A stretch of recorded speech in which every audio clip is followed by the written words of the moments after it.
on that. And let's just go to our first commercial, even though I'm a little late here.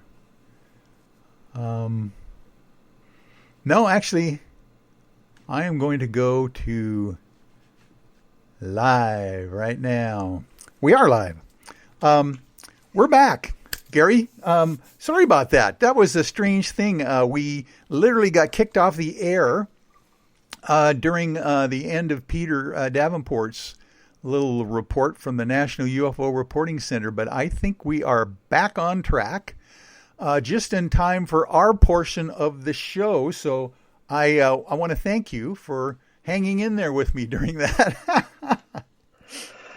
No worries. You get used to things happening when you're doing particularly live shows, but, anytime you're on the net and anytime you're doing, a recording and all the different intricacies, things happen and for inexplicable reasons at times. So that's part of the show. Yeah, that's right. That's right. And, the show must go on. So here we go. We'll see what we can do here to get this thing back on track. And there we go. Now we got you full screen. So let me do a proper introduction here. Ladies and gentlemen, Gary Wayne is the author of The Genesis 6 Conspiracy: How Secret Societies and the Descendants of Giants Plan to Enslave Mankind. Can you imagine the title of that book? I just love it. This book details the role of modern-day Nephilim in Satan's plan to install the Antichrist in the end of days. And Gary is a Christian contrarian. Now, I love that description because I think I could probably accept that as a moniker for myself as well. A Christian contrarian who has maintained a lifelong love affair with biblical prophecy, history, and mythology. His extensive study has encompassed the Bible and Gnostic scriptures, the Quran, and Bhagavad Gita, Gilgamesh, and other ancient epics, language, etymology, and secret society publications. Boy, that's a mouthful, but I got through it. And Gary, thank you for joining me again for this great show that we're going to have tonight. Well, glad to be back again. Yeah. And hopefully we're going to raise the curiosity a lot within the audience, and I'm sure your audience is, well aware of some of the things that we're going to talk about, but maybe not in the same sort of detail or the types of connections that we're likely to talk about tonight. I think you're right. I think as a faith-based believer myself, but also one who was always the kid in Sunday school asking the weird questions from the back of the room, like, what's the deal with this Ezekiel's wheel? And what do you mean the sons of God came down to the planet and had daughters or children with the daughters of man and they became giants? That was my fascination as a kid. And here I am 67 years later, as a longtime attorney and retired Superior Court Judge pro tem, and I still have these questions in the back of my mind. So you are the guy that we are going to have a fun time with tonight. But first of all, let's learn a little bit about yourself as well. Tell everybody about where you are located right now, for sure. I live in Vancouver, Canada, so not very far from where the show is being broadcast out of Seattle, about 2 hours north. And originally, I grew up in a very small town in northern Saskatchewan, so I don't miss the 40 below weather in the winter or all of the snow. And I've become more of a West Coast wimp, so to speak, because I do not like to go back to the prairies in the winter, that's for sure. Oh boy, do you ever go back periodically to see the hometown? And I do. I go back for generally every 3 months. I'm retired, and I have a cabin still up at a lake up in northern Saskatchewan. I'm hoping to get back there for hopefully 2 months. They're still not, taking, allowing people to come into the province of Saskatchewan at this point, and hotels have to be open to be able to get there because we drive out. So Yeah, so we'd get back once a year for a long period of time. We still have family there. Oh, wow. You literally have a cabin in Saskatchewan. Uh-huh. Tell us about that. That sounds very rustic. Well, it's we did some renovations on it last year, so it's not as rustic as what it used to be. Um, and so it's got a dock out front. It's a terrific lake that has more of a clay bottom as opposed to a mud bottom, so the water's quite clear. The fishing is extraordinary. I live on the part of the lake where it's the best fishing in the lake, and there's 3 lakes there. And so it's good for water sports, it's good for fishing, and it's a very, very popular lake. Oh my goodness. On Golden Pond, that's what comes to my mind.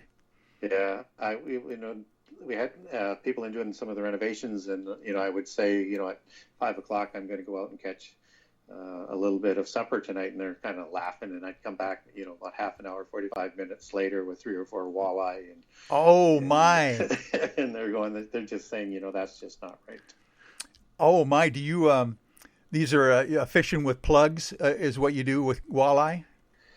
No, I don't use any bait, Oh, just really? just a jig. Yeah.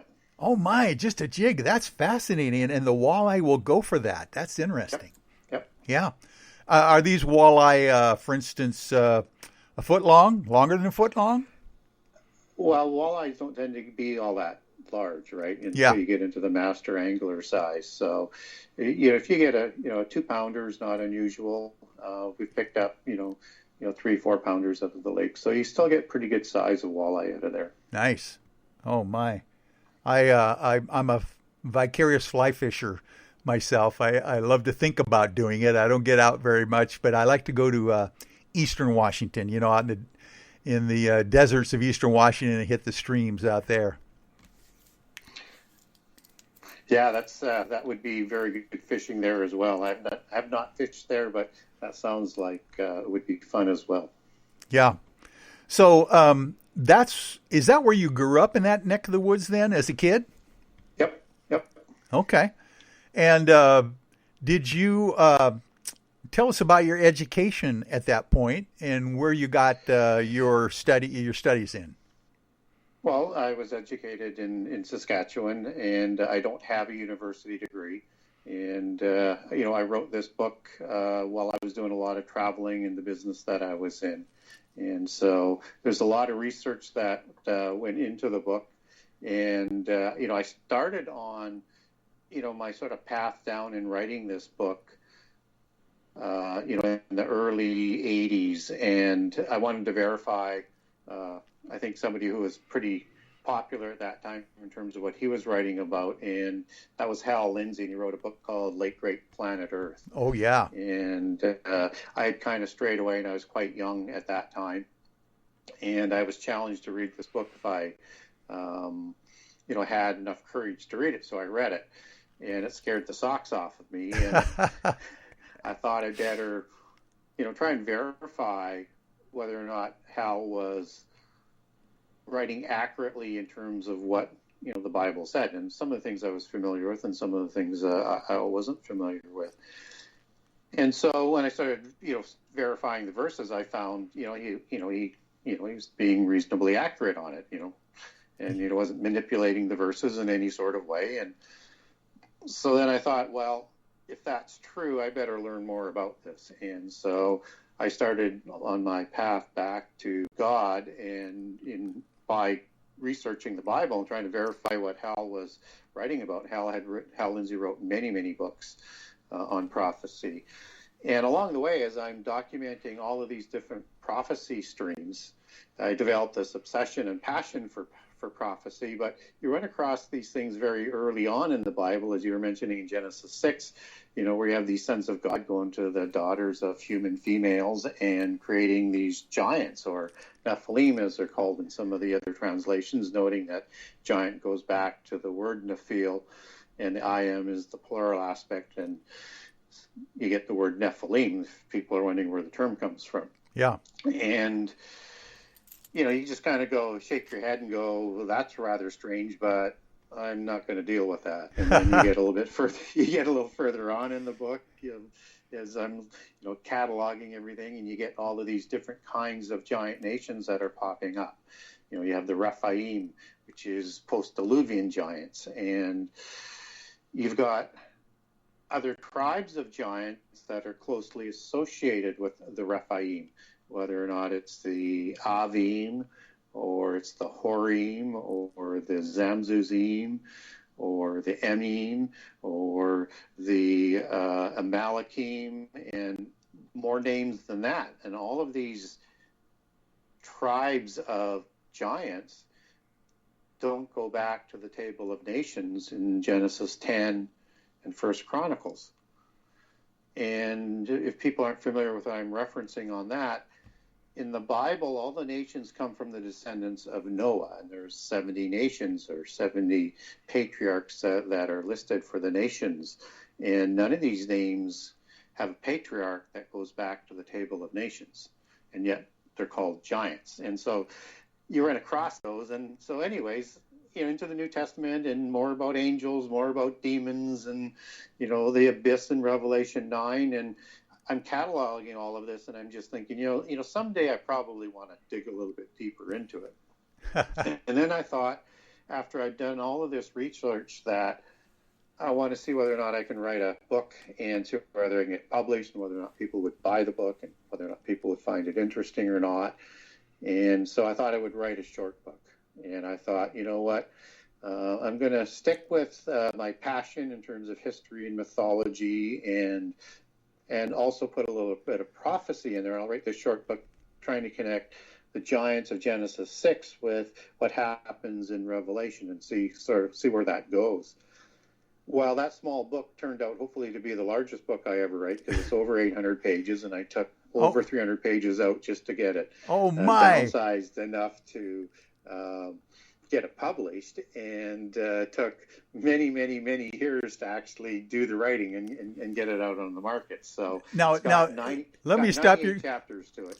And how many pages is that when you're talking about? I mean, I like to write myself. I've got 4 novels up on Amazon. 100,000 words is a pretty good, hefty, size novel. How many words is that for you? A little over 300,000.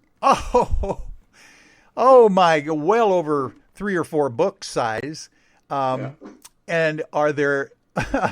Do you have pictures? Any kind of charts and those kinds of things as well? No, I wish we did, but we wanted to. The publisher and I wanted to keep the price point under $30 US, and so if you're going to put a lot of extra charts and a lot of pictures into the book, then that's going to drive your retail price up. And we didn't want to get it out of the range where we thought the market would pay for the book. And even at $29.99, which is the retail price, that's not the sweet spot for selling a book. Somewhere between $12 and $14 tends to be that sweet spot. So we opted not to put that in. In hindsight, I'm thinking maybe we should have, but I was an unknown author at that time, and we were really concerned not to take the price point over $30. Wow. Well, I'm impressed.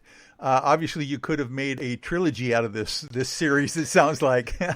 Well, we could have. I actually wrote the book so it could be, split into 2 parts, or 3 parts, or 5 parts, because I knew that might be a stumbling block to get it published.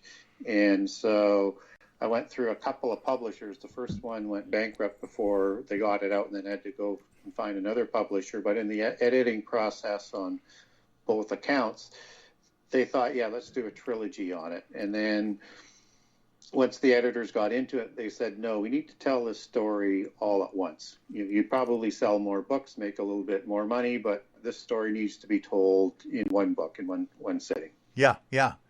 Oh my. So you're pretty confident then that people can wade through that length of a book and still you still grab the audience, it sounds like.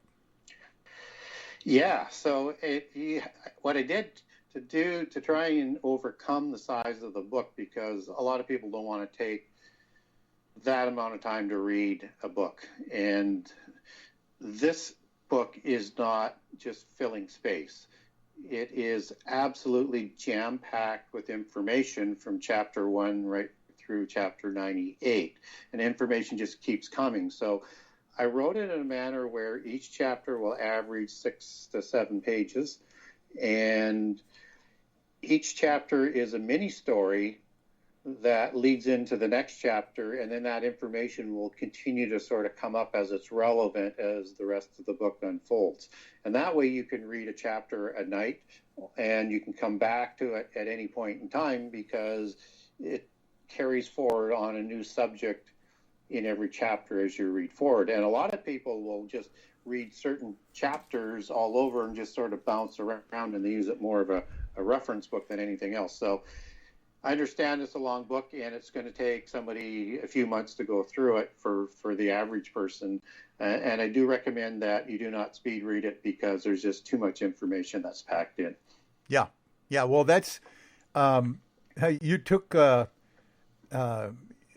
you gave people a break with the short chapters. Thank God.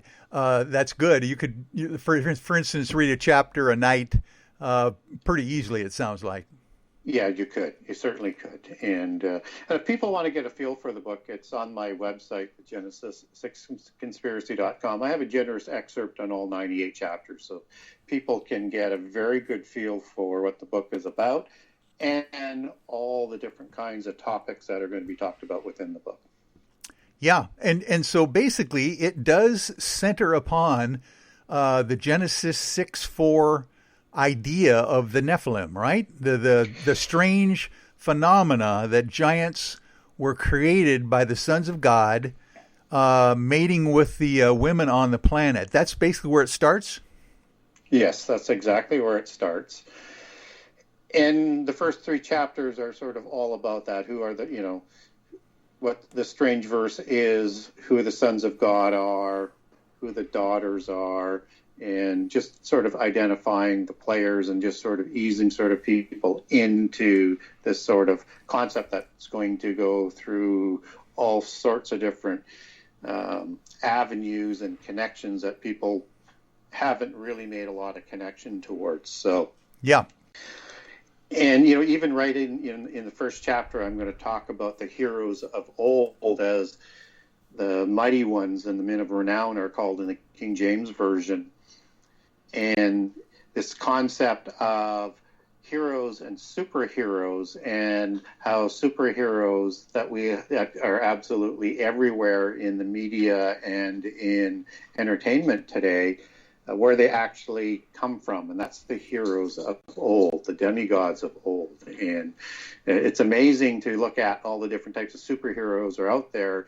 And if you understood prehistory and mythology, you would understand that they're just reflecting these characters from prehistory.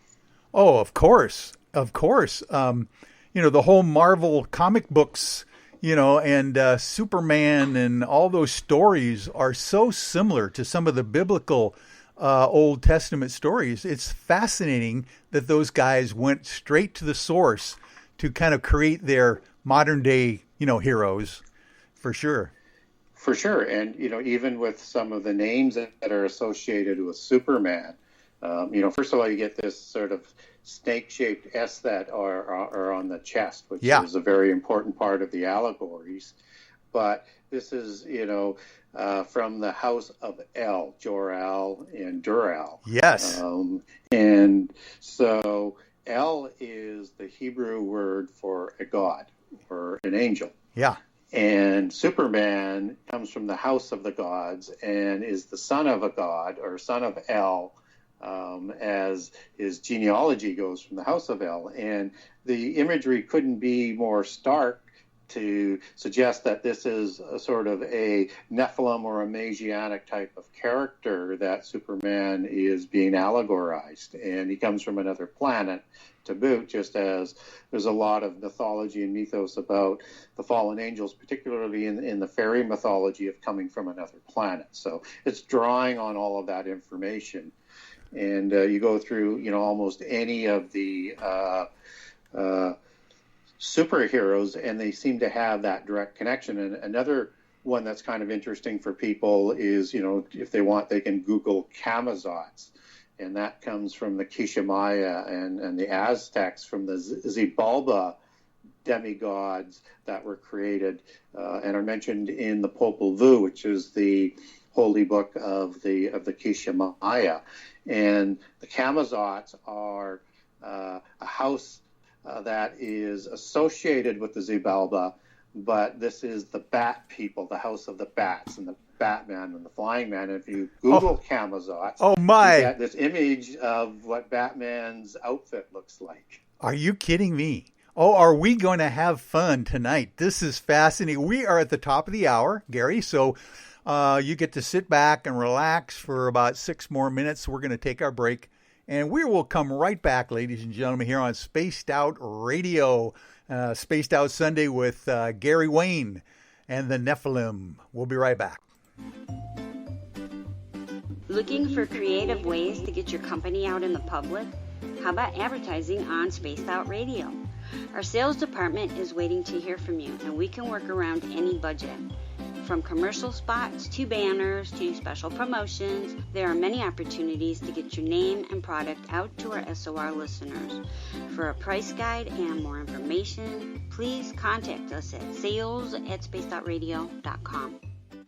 If you like it hot, real hot, then heat up your meals with Bumblefoot hot sauce. Get your Bumblefoot hot sauce today. The sauce, Bumblicious, and the 4 million Scoville unit Bumble. We're going in hot, real hot, coming out even hotter. Keep the milk nearby and tantalize your taste buds tonight. Bumblefoot hot sauce, available now at kajans.com. Get your horns up with me on Spaced Out Radio. This is Ron Bumblefoot Thal. Come tune in to SOR, where you can hear me rock out with Little Brother is Watching, the official theme song of Spaced Out Radio. And then come on over to bumblefoot.com, where you can find out about my tour schedule, my music, and everything else. Bumblefoot.com keeps you up to date on what I'm doing and the best way to stay in touch with my music and music camps. Sign up for my newsletter at bumblefoot.com, and remember, Little Brother is watching. Visit purpleplates.com today. For over 40 years, the Purple Energy Plates have been delivering amazing results for their many customers. Inspired by the great genius Nikola Tesla, the harmony, healing, and energetic effects of the plates have proven over and over to be beneficial and often miraculous to thousands of customers. Check their site for daily specials and choose from their many energy products. You won't be sorry. Visit them today at purpleplates.com. The SOR Vault is open for business, and do we have some cool swag for you to pick up? All you have to do is head over to our website and click on the SOR Vault. You have a variety of cool logos to choose from, and put them on anything you want. T-shirts, hoodies, hats, coffee mugs, you name it, we can get it to you. So do your shopping by supporting the store you love. Get your Spaced Out Radio swag at the SOR Vault today.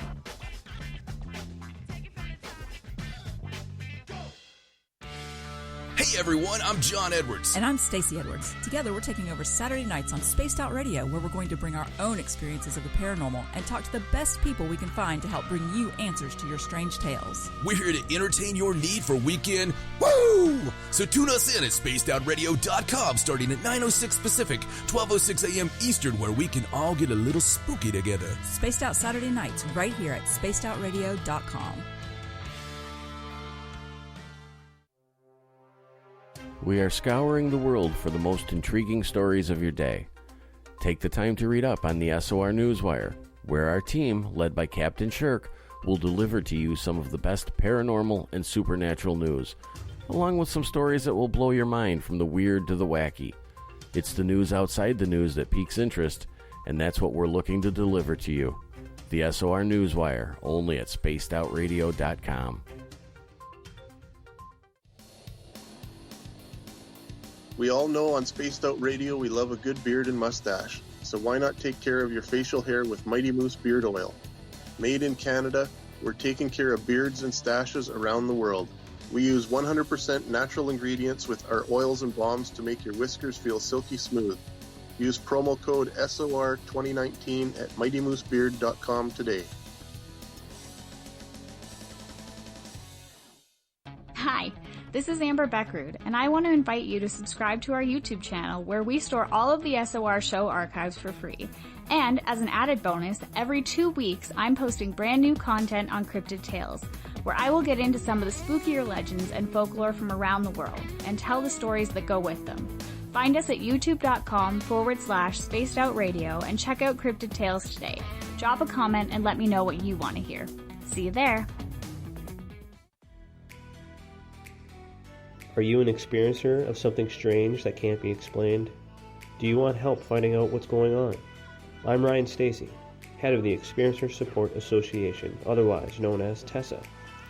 We've teamed up with Spaced Out Radio to investigate cases filled out in the SOR Sightlines report. We are independent and there's no cost to what we do. All we need is your experience. Let's find out what's happening together on the SOR Sightlines report.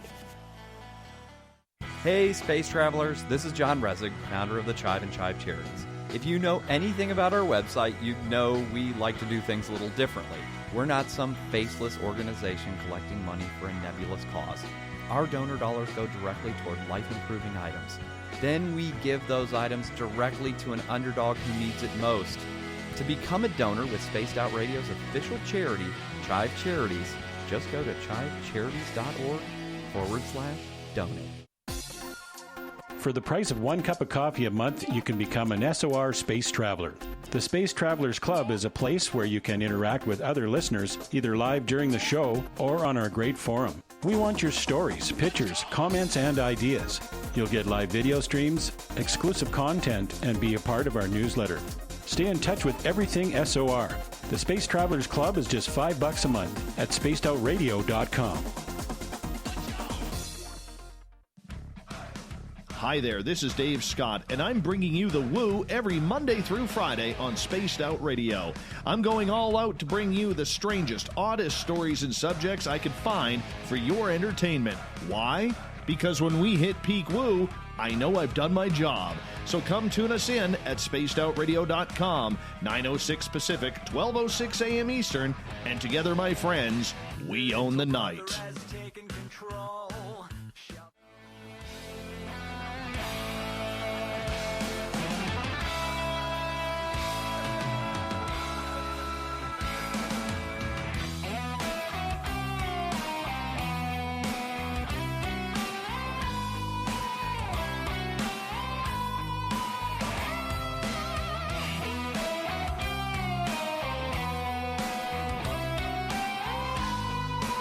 Welcome back to hour number 2 of Spaced Out Sunday. I'm your host, Michael W. Hall, the paranormal lawyer. Thanks for joining me, and we welcome back everyone listening in on our terrestrial affiliates, WQEE 99.1 FM in Noonan, Georgia, and UPRN 107.7 in New Orleans. And on the digital side, we're very proud to be on Revolution Radio. Don't forget, you can always check out our archives for free at youtube.com, Spaced Out Radio. Do me a favor and hit that subscribe button. Our website is spacedoutradio.com, where we have a plethora of features for you, including rocking out to some Bumblefoot and shopping at our Spaced Out Radio store and catching up on all that news on the SOR News Wire and so much more. And boy, are we having a great show tonight with Gary Wayne, a great author, and we were just talking about how the modern day comics and superheroes of the films that we are all wanting to see as they come out, each one of them, the Marvel series with Superman and Batman and all the wonderful legends of heroes have their backgrounds, their kind of roots in biblical scripture. I think that's fascinating, Gary. Yeah, it's one of those interesting connections, and that's kind of how I start the whole book out, and we get into this whole idea about who these Nephilim actually were. And one of the imagery that, I want to start to overlay on the Nephilim is the sort of serpentine imagery that we're talking about with that serpentine S that's on Superman from the House of El. That's because the Watchers, who are recorded in First Enoch and the other books of Enoch are the angels that are around the throne. And there's three groups of angels that Enoch likes to talk about that are around the throne. And I'm going to touch on Ezekiel that you mentioned on a few minutes ago, just in passing. Oh, good. But these are the ones who are also known as the Watchers that are in Daniel 4 mentioned 3 times. And you take that back into Hebrew, and that's the Hebrew word ear, and it means to be awake, not to sleep, to watch. And these are the Watchers that are around the throne in the 3 groups. And they are made up of the seraphim and the cherubim and the Ophanium as it goes back to First Enoch. And so when you're talking about these passages in Enoch, or not in Enoch, in Ezekiel, where you have these wheels in the throne of God, and you have the cherubim that are on the outside of the wheels, but you've got these figures that are almost identical in their description to cherubim, except that one of the faces is different. Right. And I noticed that bugged the heck out of me. That one face was different than the description that you're talking about. But yeah, go ahead, keep going. So the word wheel, it goes back to 2 words into Hebrew. One is Gilgal, as in Gilgal Raphaim, or the wheel of the giants, and the location of Gilgal as it comes up in the Bible a few times. And the other word is Ophan, O-P-H-A-N, as we transliterate the spelling into English. And you put the I-M on there, and that becomes Ophanium, and that's the 3rd group that First Enoch is talking about, that are the Watchers around the group. So this is thought to be the same as the throne angels that are talked about in the New Testament. And just to sort of throw that in terms of who all the Watchers are. Now, the Watchers in Daniel are the ones that are issuing decrees of governance as to who's going to govern the earth.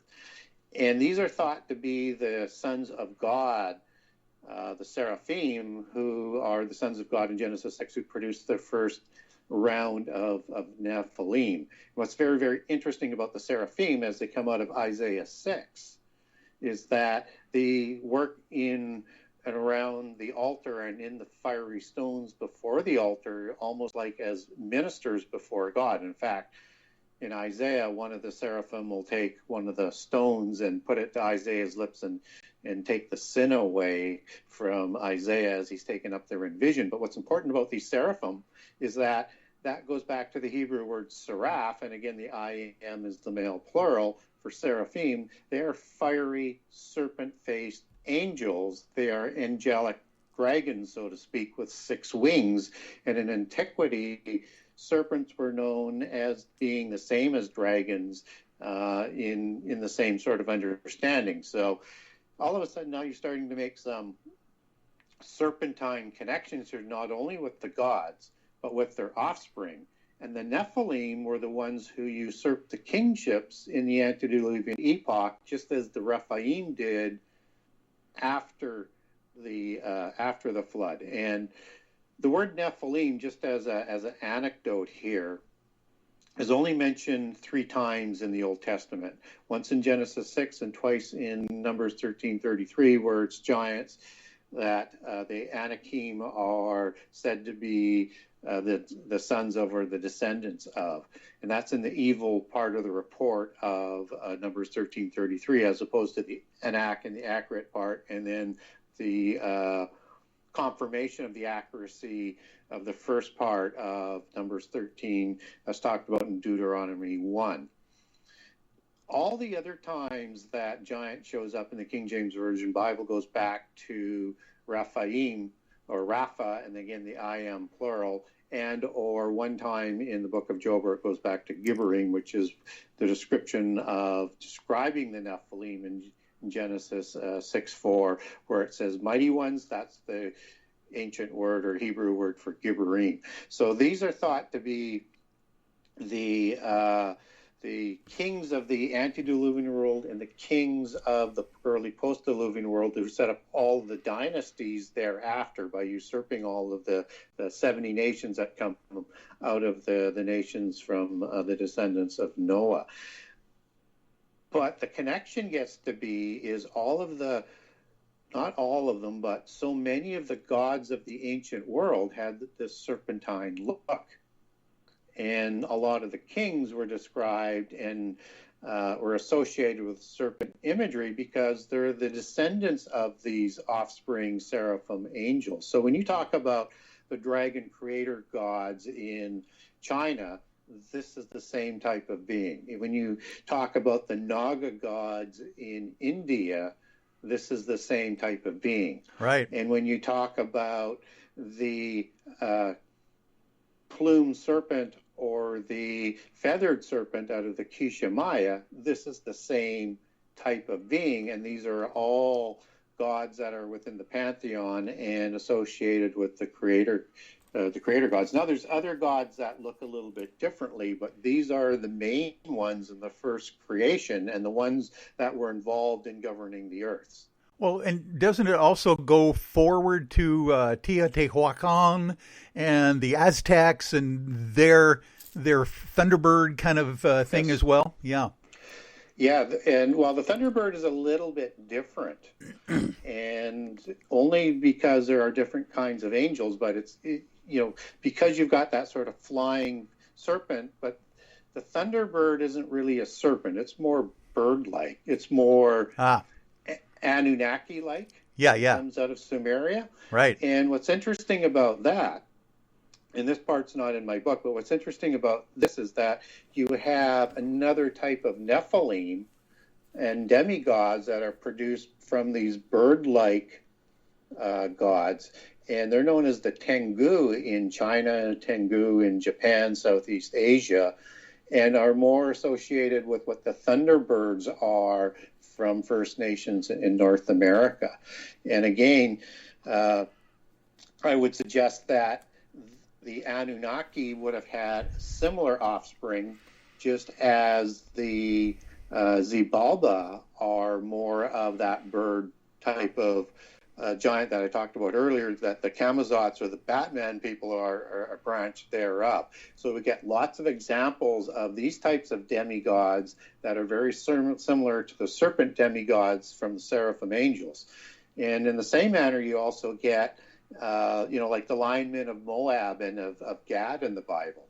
Well, you get a very strong consistency of the same type of warrior Nephilim type of creature that is born from lion gods, let's say like a Nergal or out of Sumeria, or Serket and Bast out of Egypt. And of course, in the movie The Black Panther, the god Bast is the one that is the god of Black Panther. And again, that's no coincidence. They're just drawing off of an Egyptian prehistory for the allegories of that Panther superhero movie. So you've got several different kinds, and you also make the same case for Anubis and being a jackal and part of the Ogdo gods of the parent gods of ancient Egypt, producing dog-like Nephilim as well.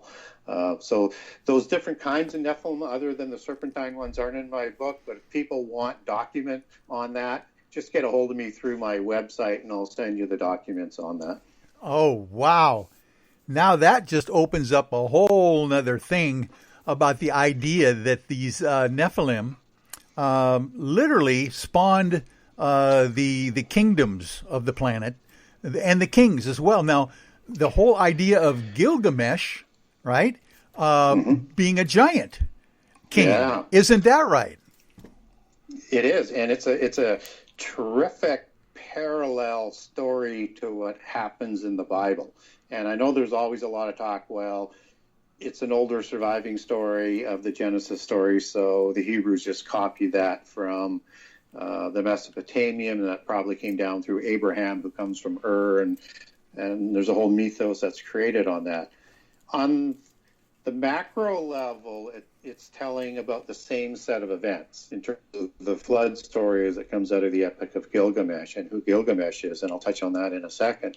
But on the micro details, they're significantly different. Even from the number of the days of the rain and stuff like that. So let's start with Gilgamesh. He is 1/3 human and 2/3 God. And he's created after the flood. So he would be sort of ranked in amongst the Rephaim that show up after the flood that biblically that are somehow distinct from the Nephilim that were before the flood. And one would suggest a second incursion would be responsible for Gilgamesh's creation, just as the Rephaim, I think, is my most favorite position of how giants show up after the flood is by second incursion and second creation. But I'm open to the fact that they could have survived on an ark or some other way.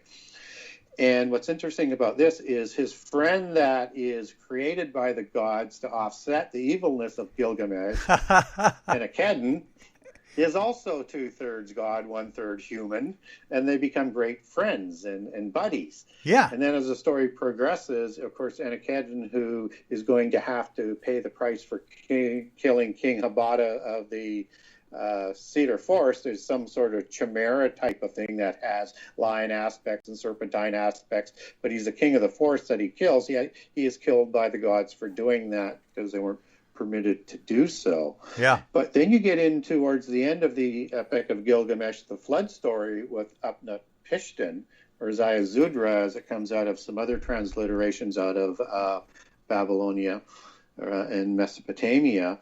He is also 2/3 God and 1/3 human, and he is the Sumerian Noah.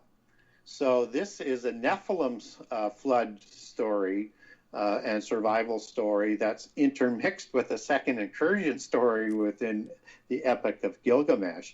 And Upnapishtim's complete family is all demigods as well as being 2/3 God and 1/3 human. And Upnapishtim is the archetypical Nephilim that's chosen by the gods to survive the flood that's coming, to repopulate the planet after the earth with his offspring and giants. So this is a giant survival story as opposed to a human survival story with Noah in the book of Genesis. So the details really start to separate.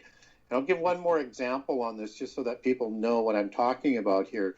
And I'll preface that with that, there are flood stories that come out of 500 different cultures around the world on all continents except for Antarctica, and who knows what we'll find there down the road and what's going on down there. That's another rabbit hole. Right.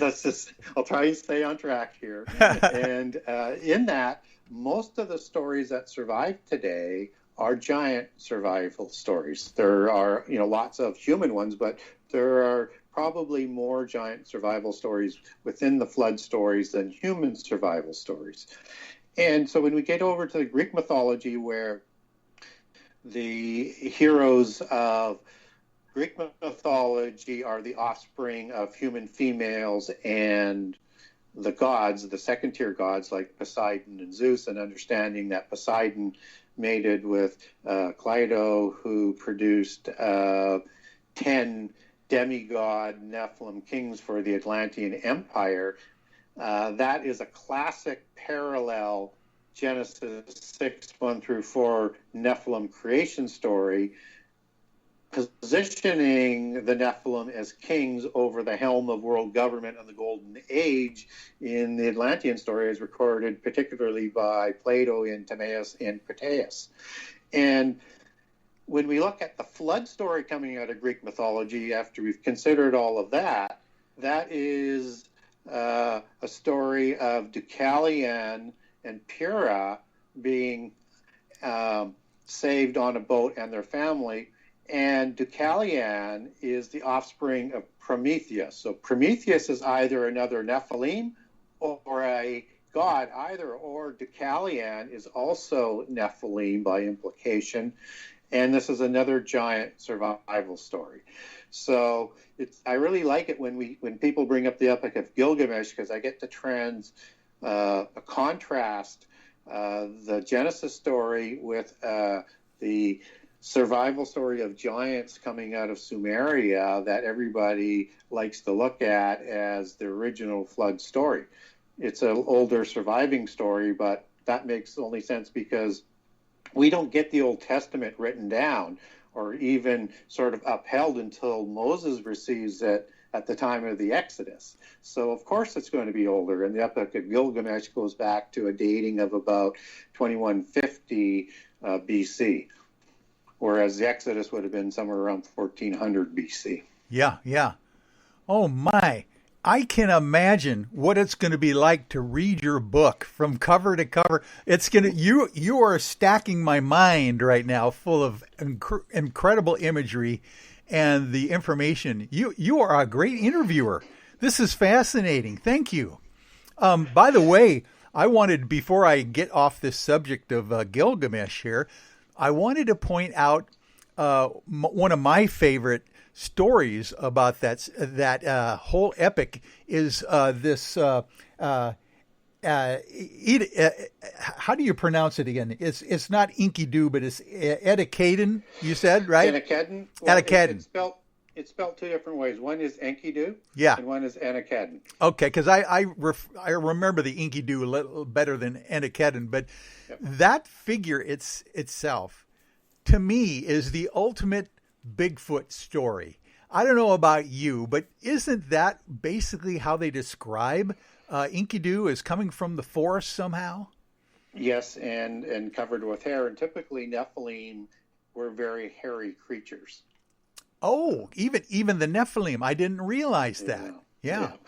And particularly the Horim after the flood. And there were also cave dwellers. But the Horim, or the Horites, as it's more typically referred to, were known to have a lot of hair, just as Esau marries in with them, and he's quite hairy as well. Yeah, right. And so there's this tradition of hair that is that goes with the Nephilim, which is one of those sort of connections to the Bigfoot, along with the caves of the Horim. I think the Bigfoot or the Sasquatch mythos is something that is as ancient as the Nephilim stories, and I think they are likely some kind of other being that are a kind of Nephilim, if I can put it that way. Not quite identical, but probably created in a similar kind of way.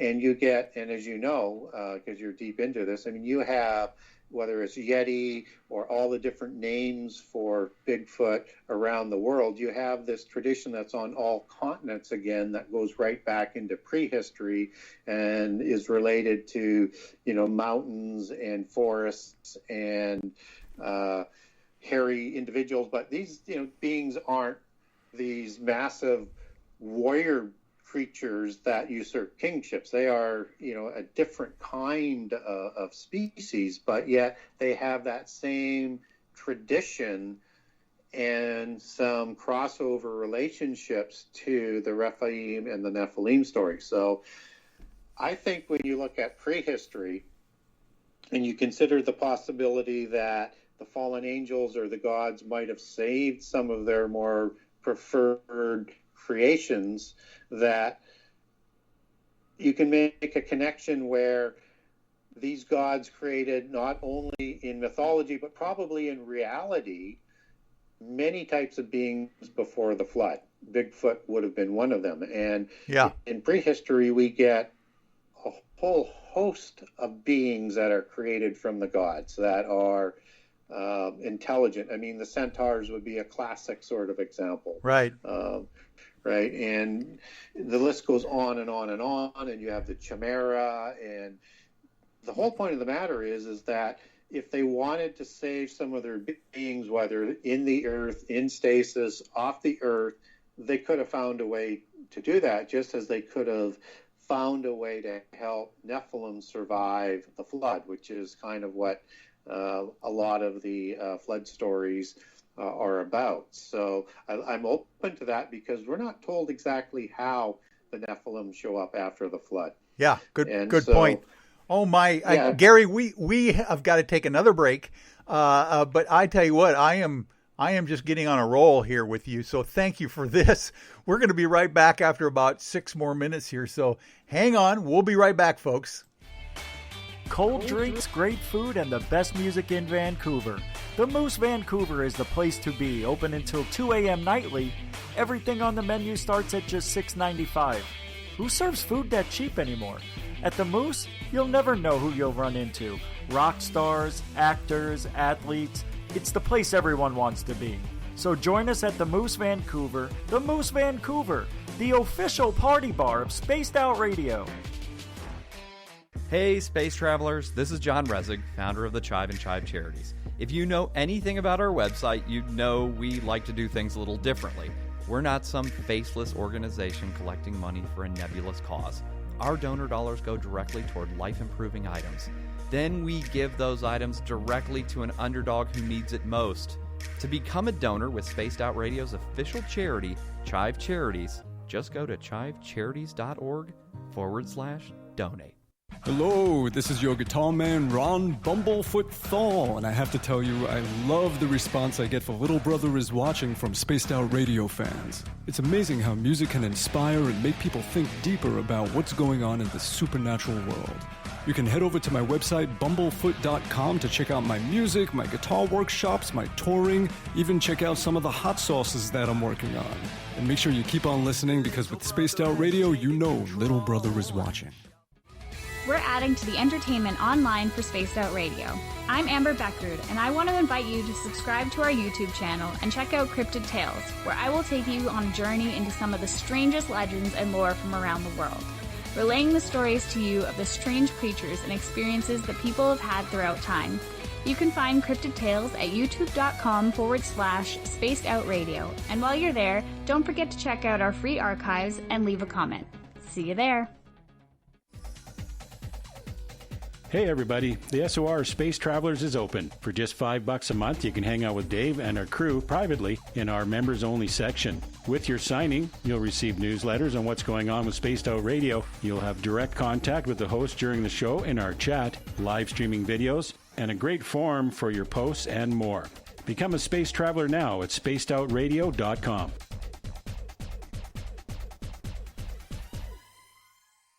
Looking for something new to push your limits? Look Beyond the Spectrum, a new docu-series featuring some of the best researchers in the world when it comes to everything from UFOs, government cover-ups, and strange humanoids. Truth seekers Stephen Bassett, Jeff Meldrum, Jack Kasher, and Stanton Friedman, among others, all chip in to bring their knowledge to you. Beyond the Spectrum can be found on Amazon as well as Tubi TV. Tell us what you think on our Amazon page. Are you looking for great advertising value for your company? Look no further than Spaced Out Radio. We have a multitude of places to get your name out there, including commercial ads during the show, special promotions, and banners on our website. Our audience is proven to support the companies that support our show. We can make your budget work for you. So for more information, please contact us at sales@spacedoutradio.com. At spacedoutradio.com, we are keeping you up to date on all the news with the SOR Newswire. Captain Shirk leads the team that is bringing you the news of the day and exclusive stories on everything paranormal and supernatural. It's free to read, it's updated daily, and it's right there for you. The SOR Newswire is a one-stop shop for the news of the day. Check it out at spacedoutradio.com today.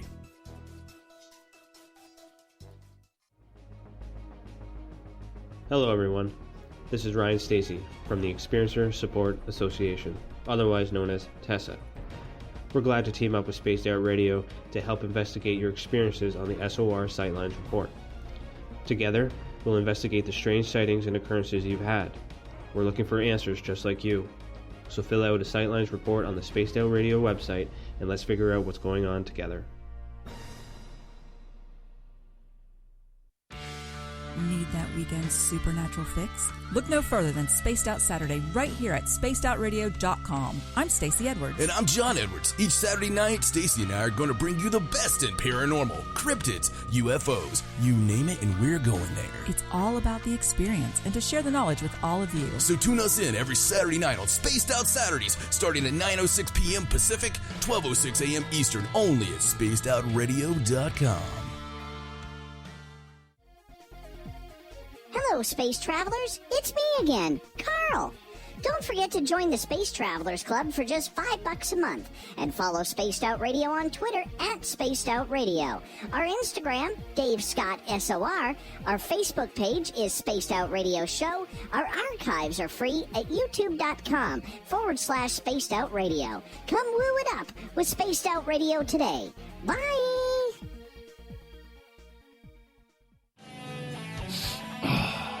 I'm feeling a little spicy tonight.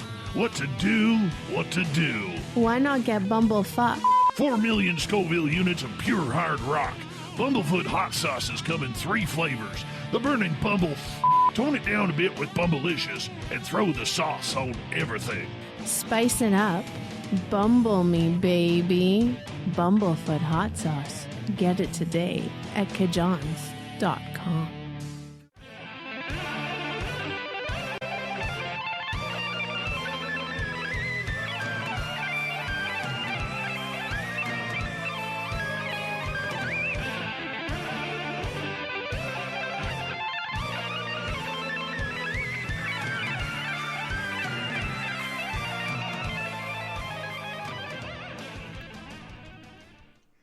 Okay, we are back on Spaced Out Sunday, folks. Thanks for hanging in there with us, enjoying our show. We are here with Gary Wayne, and my goodness, if you haven't read the Old Testament stories about the Nephilim, about Genesis 6, about the Gilgamesh epic, and about the Sumerians, this is the show for you. And thank you, Gary, for all this wonderful background that you're giving us. We're just going to get into the thick of things right now, I think, for the rest of the show. Yeah, there's so much more to talk about, on the giant. And one of the things I didn't mention is how many names these giants are known about, around the world. So. Just as Bigfoot has many names around the world, so do the giants. So you have like the Myosi and the Tengu that come out of Southeast Asia, and you have the Daitia and the Zura that come out of the Danua, out of the subcontinent of India. We already mentioned about the Xibalba and the Camazots out of Central America and South America. And of course the Titans or the heroes out of Greek mythology. And of course the Anunnaki, who also had offspring in the Mesopotamia region. And so these are just the names, the common names of the giants. But again, there's a name for each of the giants in all the different cultures around the world. So this is as common as the flood story, because of the giants are interwoven into the flood story, and even in the book of Genesis, they are in the preamble starting in Genesis 6 to the flood story, and bookended around the genealogy that ends with Noah and his sons, and then you go into the giant story, and then you go into Noah's commission, and then into the flood story. So there's nothing to separate the Nephilim story and its creation from the flood. And by implication, biblically, you understand that it's the same story because it's in the same chapter and there's nothing to separate it. And it seems to be part of the cause of the flood. And in all of the stories around the world, in the parallel polytheist versions, the giants are the ones who usurped the kingships of the antediluvian world and drove the world into evil and into the apocalypse that the gods in the polytheist version get together to destroy the demigods who get out of control.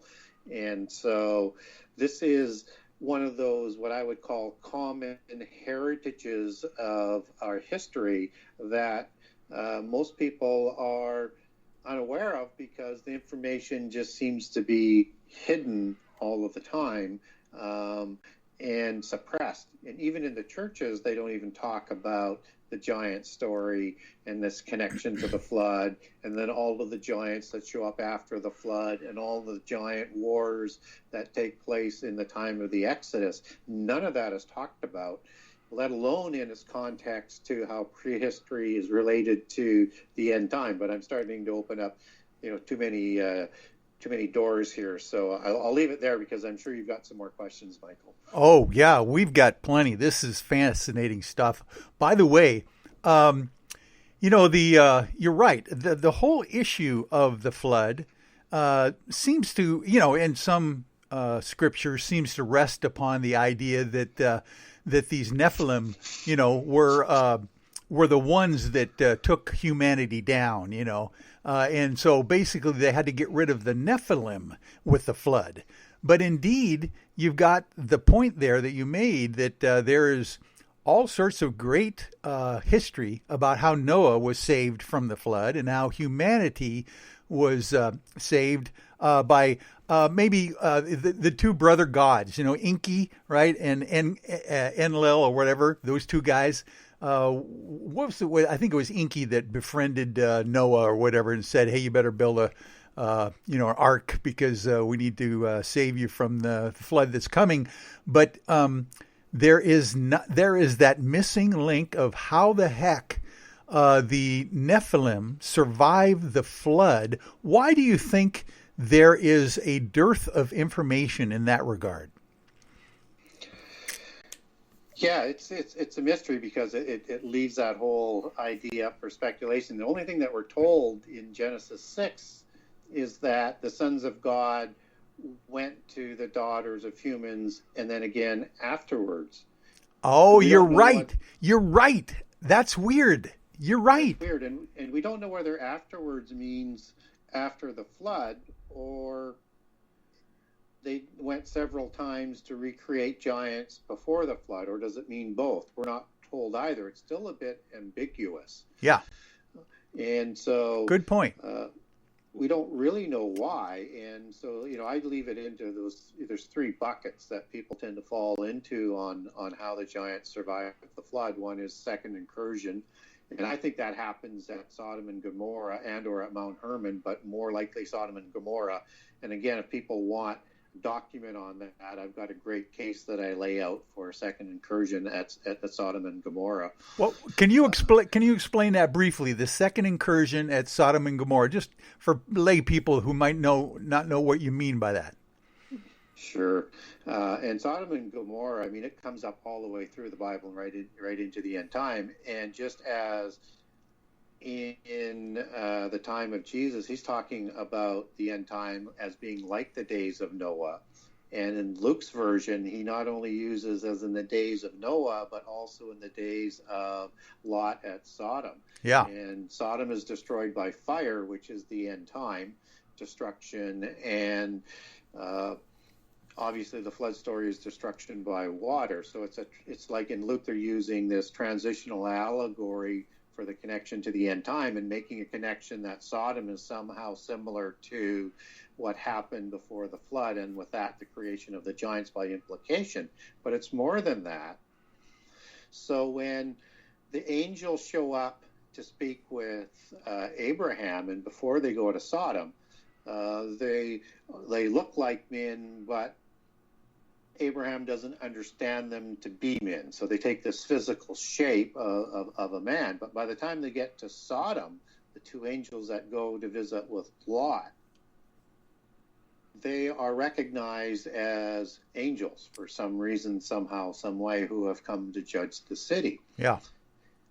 And if you understand that angels are spiritual beings, but can take a shape or a form, a physical form on the earth, and that they can take any form they choose, male or female, one starts to wonder whether or not the people who are asking to have sex with these angels in Sodom are looking to have homosexual sex, or are they looking at the shape-shifting capability that the angels have and that they want to produce more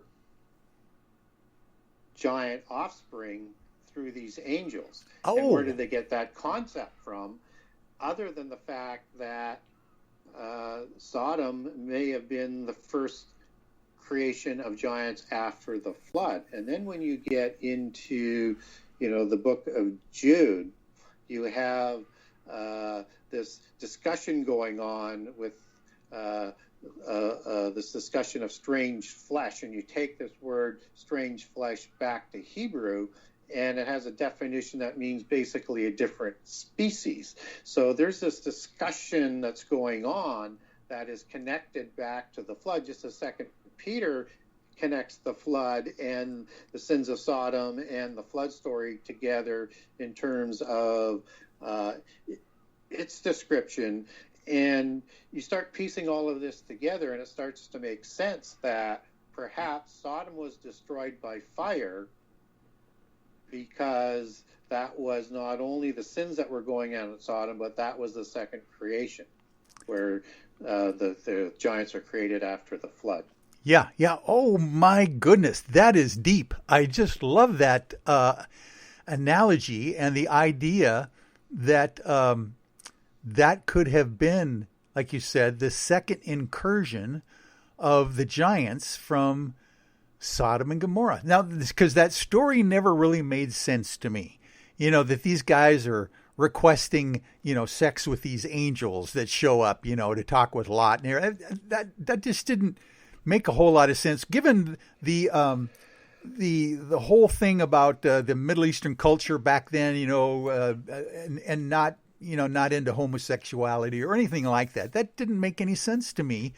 But the way you explain it throws a whole other curveball at the thing, to think that these guys knew that could be the way to create giants was to mate with these angelic beings that look different for some reason. Yeah. And when we understand that this was a well-known concept in all of the cultures because of giants showing up in all of the cultures after the flood as well. Yeah. They know how they were created. So if they recognize these as angels or gods, as the polytheists would have recognized them as, it starts to make some sense.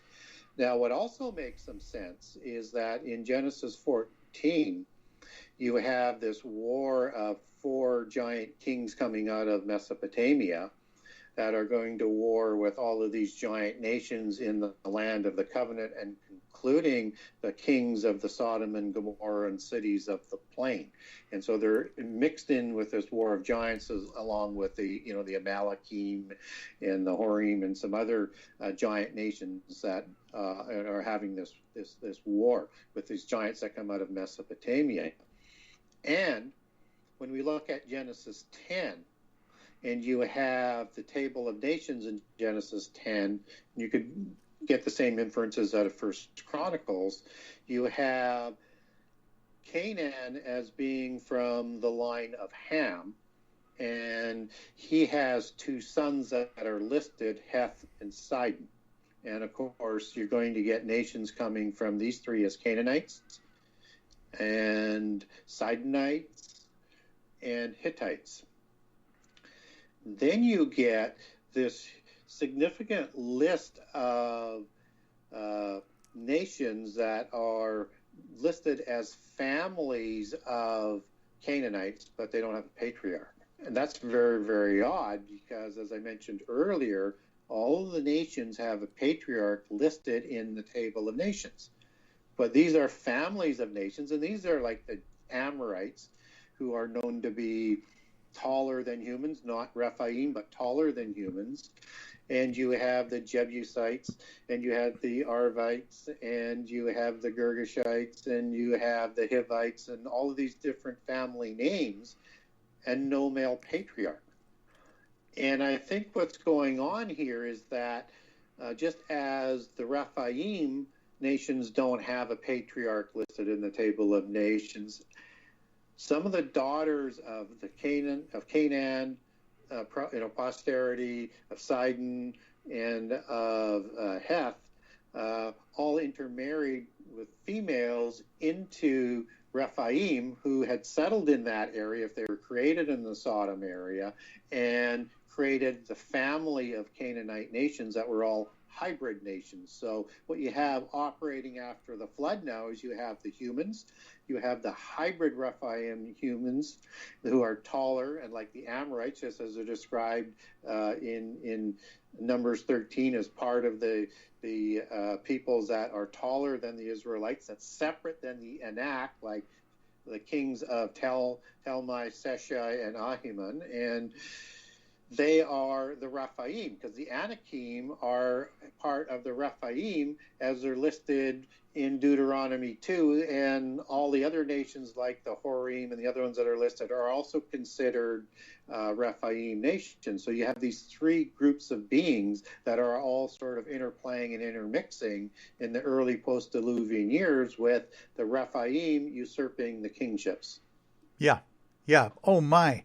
And there's so many stories of these early antediluvian kings all being huge people. Beds that are 13 feet long, more than that. These giants of not only were they strong leaders, but they were giant people as well. And what's the story of the 7 spies going to Canaan and finding that these, telling them that these people are, we're like grasshoppers in their eyes. Yes. Tell that story. I think that's a fascinating one. Well, we have to remember that might be a bit of an exaggeration. That comes in the evil report part. But what we do know is that that is exactly the description, as we seem like grasshoppers or insects in comparison. And that's when they call the Anakim the children of the Nephilim. Well, the Anakim are described as Rephaim in Deuteronomy 2. So we know they're not Nephilim, and because they've invoked the Nephilim before the flood, they're trying to install fear to the rest of the Israelites that we don't have a chance with these, defeating these people, even though our God is saying we can go in and he's going to help us win the war. But in the previous details that happened before the evil report, in the later parts of the Numbers 13 chapter there, you get the accurate details where these Amorites and the other peoples, the Amalekim, are taller than the Israelites, and then you also have the Anakim, who are the giants. So what are we talking about when we're talking about an exaggeration, but more based on what the giants were before the flood as compared to after the flood? So in Amos, you get another allegory where you have the Amorites compared to the cedars of Lebanon. And the cedars of Lebanon would grow 36 to 50 feet tall. Well, the Amorites were hybrids of humans and Rephaim, so they wouldn't have been as big as the Rephaim, but that's the height that people kind of look at the giants before the flood probably grew to 20 to 40 feet tall. But the Rephaim after the flood seemed to be a little bit smaller. And so Og, who is considered the last survivor of the Rephaim, and I think of the second incursion by that term, because there's still Rephaim in the covenant land, and then you have over 400 or 500 years later Goliath, who is a giant Rephaim and part of the sons of one specific giant that David and his mighty men are going to kill the rest of those sons in later battles than when we have the one-on-one duel with David and Goliath. So where I'm going with this is that you have Goliath's bed being talked about as being 9 cubits in terms of its length. And a cubit in ancient measurement was 18 inches as a standard cubit. But Og was a king, and he would have probably been measured by a royal cubit, which was 21 inches. But either way, you're going to get, the size of his bed of being anywhere between 13.9 feet to about, let's say 15 to 16 feet. And it was 6 feet wide.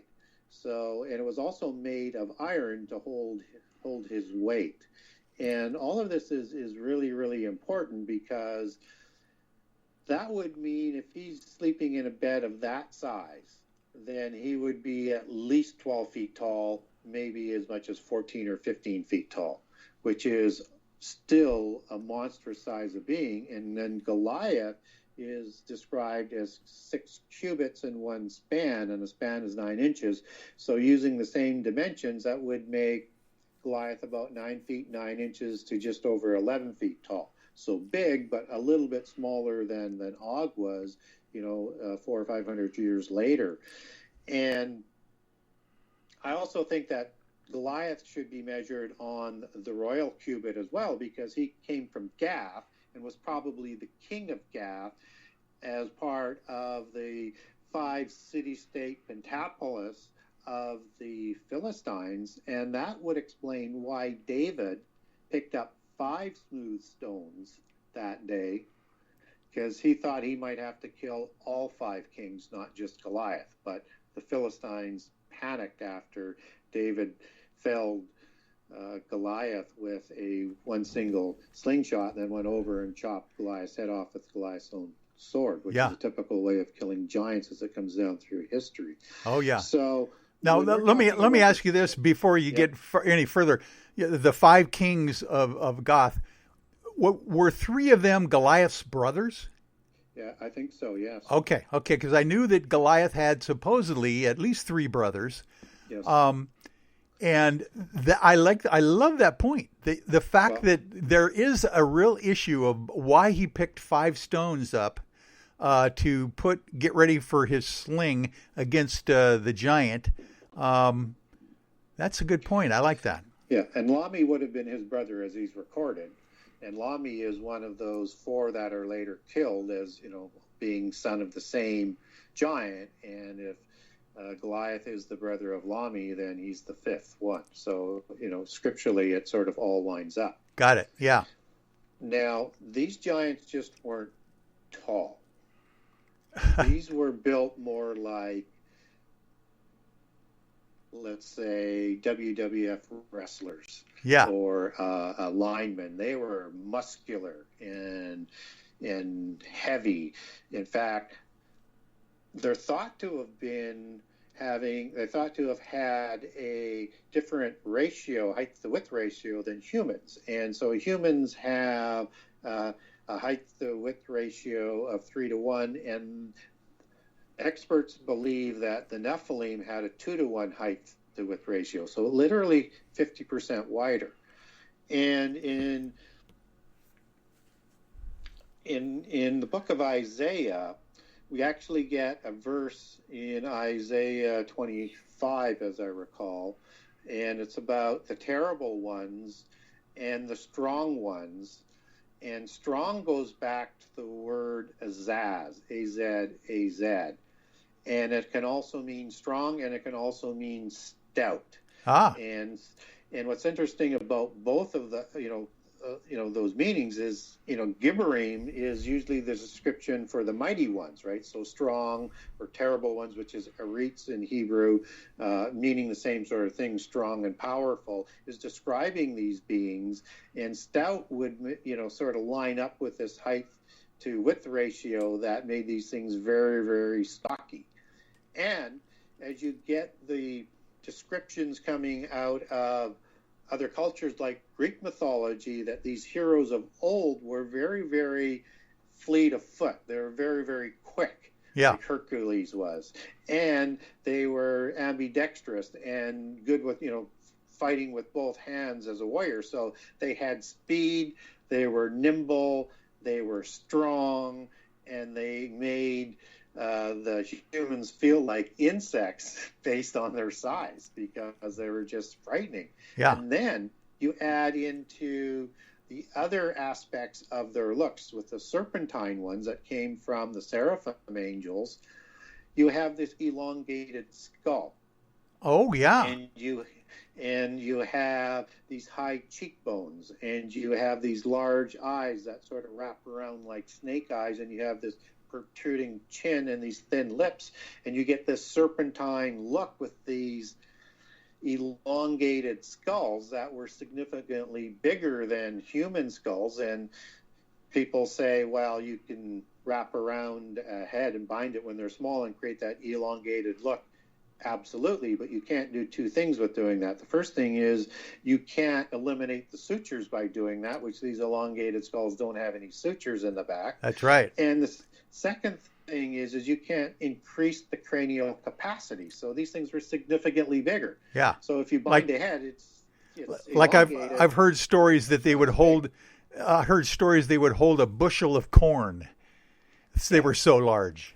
Oh yeah, just huge. And typically with those kings, they would wear these hats or crowns of some sort to sort of hide it. And the best example I can give of it for people to Google or go see a King Tut museum is go have a look at Akhenaten. Yeah, yeah. And this is, several thousand years after the original Nephilim, and certainly over 1,000 years after the flood by biblical chronology. And if you look at him, he has that protruded chin. He has those high cheekbones. He has those large wraparound eyes. He's got those thin lips, and he's got that elongated skull. And in a lot of depictions, he has this big hat to cover that elongated skull. Yes. That is a serpentine look as it's coming down through history, but as it's starting to change and become less serpentine look and more into more of a human look. And he also had deformity of the legs as well. I remember not Akhenaten, but his son, King Tut, those kinds of things. We got to take a break. This is fascinating. We're going to come back and get into this more and more on the other end. Our last hour is coming up here, Gary, so hang in there. We'll be right back. Hey, space travelers. This is John Resig, founder of the Chive and Chive Charities. If you know anything about our website, you know we like to do things a little differently. We're not some faceless organization collecting money for a nebulous cause. Our donor dollars go directly toward life-improving items. Then we give those items directly to an underdog who needs it most. To become a donor with Spaced Out Radio's official charity, Chive Charities, just go to chivecharities.org/donate. Are you an experiencer of something strange that can't be explained? Do you want help finding out what's going on? I'm Ryan Stacy, head of the Experiencer Support Association, otherwise known as TESSA. We've teamed up with Spaced Out Radio to investigate cases filled out in the SOR Sightlines report. We are independent and there's no cost to what we do. All we need is your experience. Let's find out what's happening together on the SOR Sightlines report. We are scouring the world for the most intriguing stories of your day. Take the time to read up on the SOR Newswire, where our team, led by Captain Shirk, will deliver to you some of the best paranormal and supernatural news, along with some stories that will blow your mind from the weird to the wacky. It's the news outside the news that piques interest, and that's what we're looking to deliver to you. The SOR Newswire, only at spacedoutradio.com. Hi there, this is Dave Scott, and I'm bringing you the Woo every Monday through Friday on Spaced Out Radio. I'm going all out to bring you the strangest, oddest stories and subjects I could find for your entertainment. Why? Because when we hit peak Woo, I know I've done my job. So come tune us in at spacedoutradio.com, 9:06 Pacific, 12:06 a.m. Eastern, and together, my friends, we own the night.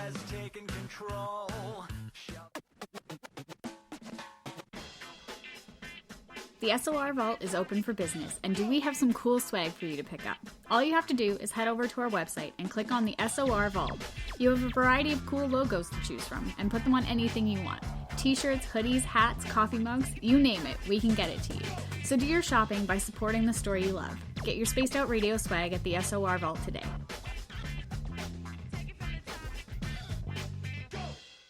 If you like it hot, real hot. Then heat up your meals with Bumblefoot hot sauce. Get your Bumblefoot hot sauce today. The sauce, Bumblicious, and the 4 million Scoville unit Bumble. We're going in hot, real hot, coming out even hotter. Keep the milk nearby. And tantalize your taste buds tonight. Bumblefoot hot sauce, available now at kajans.com. Hello, space travelers. It's me again, Carl. Don't forget to join the Space Travelers Club for just $5 a month and follow Spaced Out Radio on Twitter at Spaced Out Radio. Our Instagram, Dave Scott SOR. Our Facebook page is Spaced Out Radio Show. Our archives are free at youtube.com/Spaced Out Radio. Come woo it up with Spaced Out Radio today. Bye!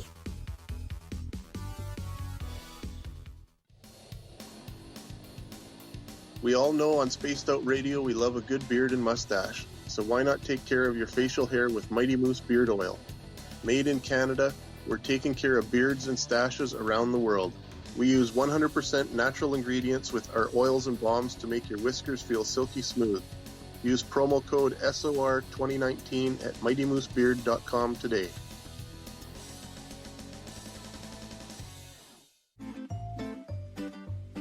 Looking for creative ways to get your company out in the public? How about advertising on Spaced Out Radio? Our sales department is waiting to hear from you, and we can work around any budget. From commercial spots to banners to special promotions, there are many opportunities to get your name and product out to our SOR listeners. For a price guide and more information, please contact us at sales@spacedoutradio.com. Get your horns up with me on Spaced Out Radio. This is Ron Bumblefoot Thal. Come tune in to SOR where you can hear me rock out with Little Brother is Watching, the official theme song of Spaced Out Radio. And then come on over to bumblefoot.com where you can find out about my tour schedule, my music, and everything else. Bumblefoot.com keeps you up to date on what I'm doing and the best way to stay in touch with my music and music camps. Sign up for my newsletter at bumblefoot.com and remember, Little Brother is Watching. Hi, this is Amber Beckrud, and I want to invite you to subscribe to our YouTube channel where we store all of the SOR show archives for free. And as an added bonus, every 2 weeks I'm posting brand new content on Cryptid Tales, where I will get into some of the spookier legends and folklore from around the world and tell the stories that go with them. Find us at youtube.com/Spaced Out Radio and check out Cryptid Tales today. Drop a comment and let me know what you want to hear. See you there. For the price of 1 cup of coffee a month, you can become an SOR Space Traveler. The Space Travelers Club is a place where you can interact with other listeners, either live during the show or on our great forum. We want your stories, pictures, comments, and ideas. You'll get live video streams, exclusive content, and be a part of our newsletter. Stay in touch with everything SOR. The Space Travelers Club is just $5 a month at spacedoutradio.com. Hey everyone, I'm John Edwards. And I'm Stacey Edwards. Together we're taking over Saturday nights on Spaced Out Radio, where we're going to bring our own experiences of the paranormal and talk to the best people we can find to help bring you answers to your strange tales. We're here to entertain your need for weekend woo! So tune us in at spacedoutradio.com starting at 9:06 Pacific, 12:06 a.m. Eastern, where we can all get a little spooky together. Spaced Out Saturday nights right here at spacedoutradio.com.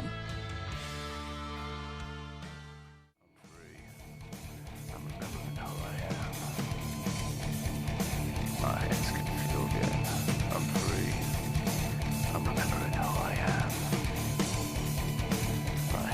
am. Welcome back to the third and final hour of Spaced Out Sunday, folks. I am your host, Michael W. Hall, and thanks for being with us tonight. This is a special show we have going. We welcome back everyone listening in on our terrestrial affiliates, WQEE 99.1 FM in Noonan, Georgia, and in UPRN 107.7 FM out of New Orleans. On the digital side, we are also on Revolution Radio. And don't forget, you can always check out our archives on youtube.com/Spaced Out Radio.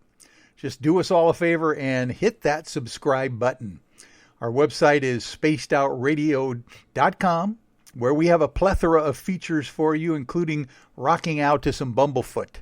shopping at our Spaced Out Radio store, and catching up on the SOR News Wire, and so much more.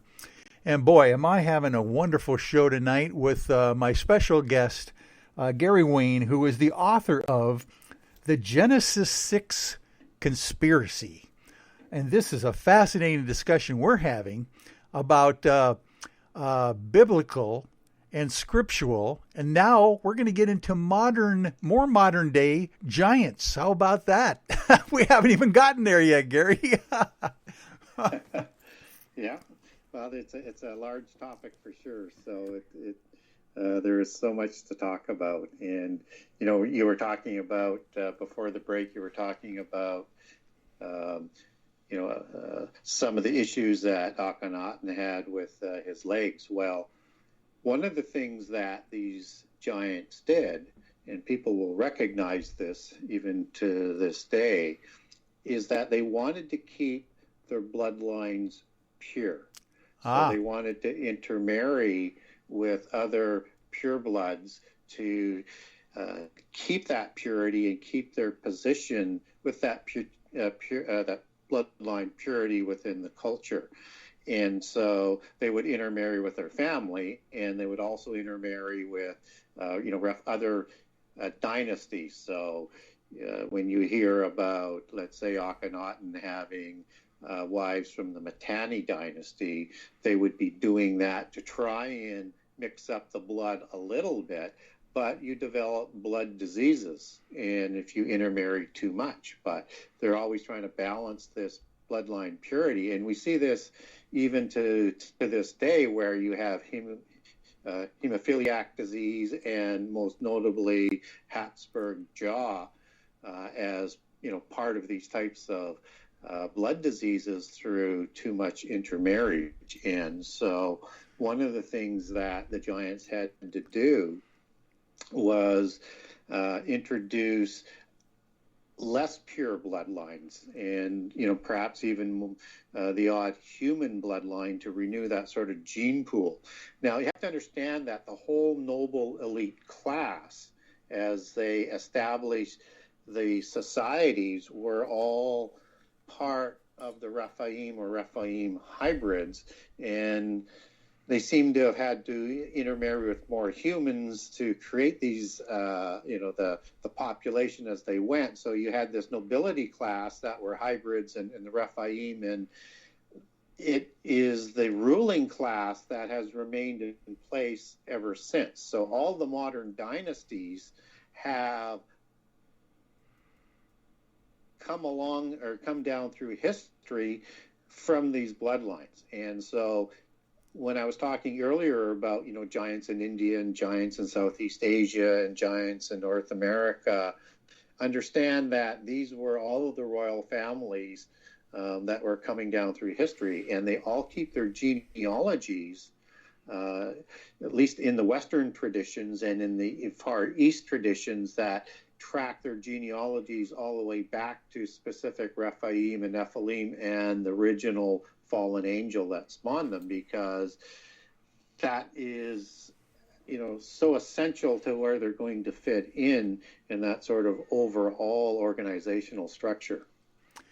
Isn't that interesting? Is that the same kind of theory that the reptilian race that maybe controls the planet came from this same bloodline, or at least one branch of that bloodline?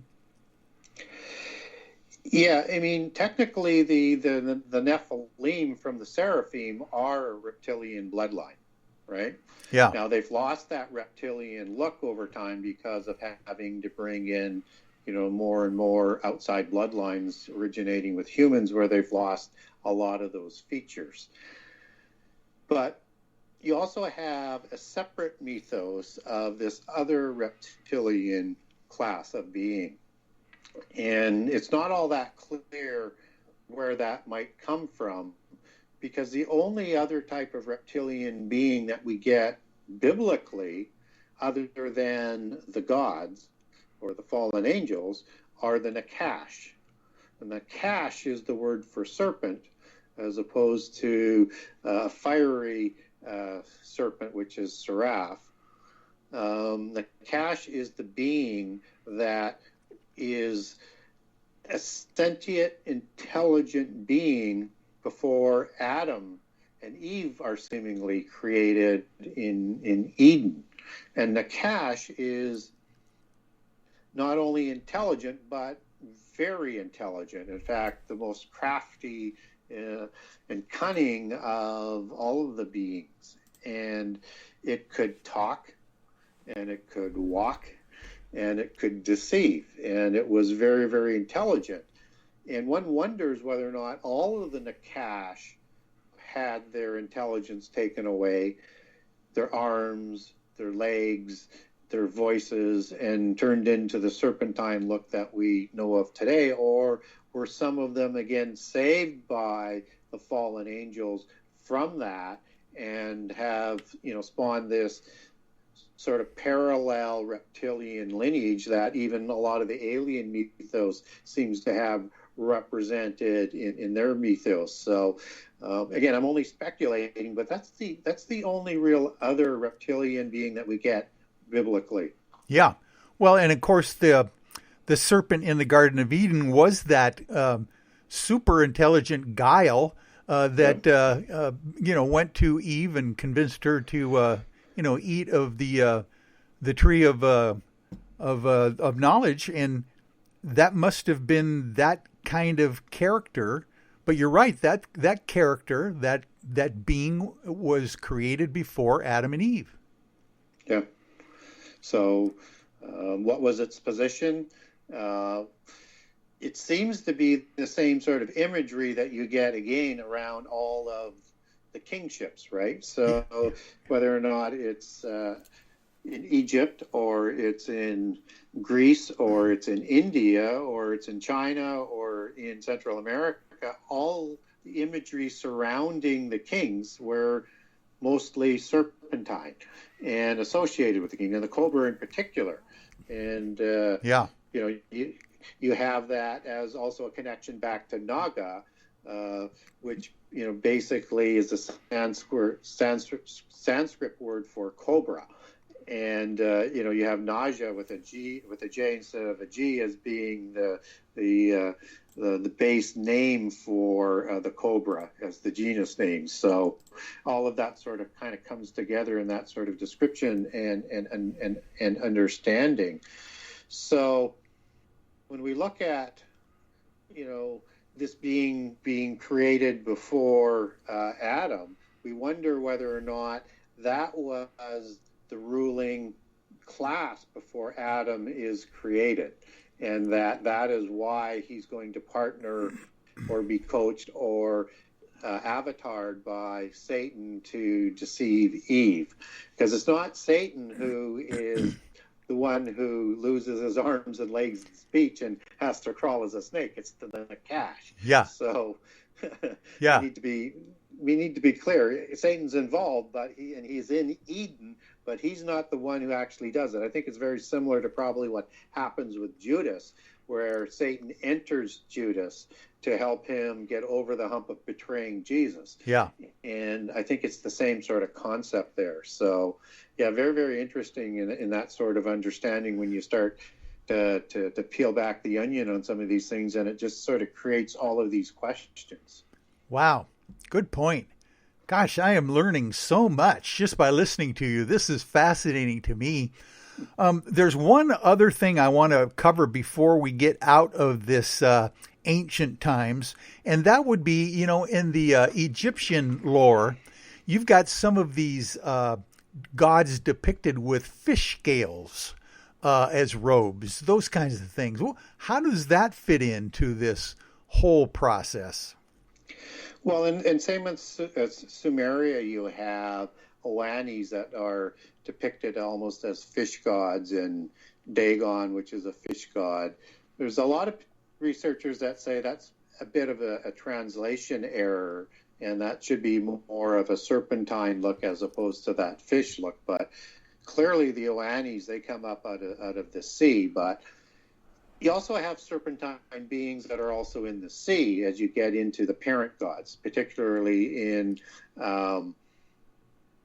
Sumerian pantheon, where you have Tiamat, which is a Leviathan type creature, and Tiamat, creates a lot of strange beings as offspring, including the Krababalu or the Gerdabalu, which are these powerful scorpion beings that are to keep the lower gods in line, that are oddly similar to the things that come out with Abaddon and Apollyon out of the Abyss in Revelation 9. But she is a Leviathan type creature, and so you get those same kind of beings that are also mixed in with the Ogdod gods that I think that you're referring to, which are the parent gods again. And all of the parent gods are some sort of serpentine gods, but there's also a few other kinds in there that we had mentioned a little bit earlier about. So within the parent god aspect, there are some different looking gods. Yeah, and let alone the the Leviathan creature that God boasts to Job about. That is a whole nother creature as well. I don't know if that's a god or not, but it was quite impressive. I remember reading in Job this thing that God is kind of explaining.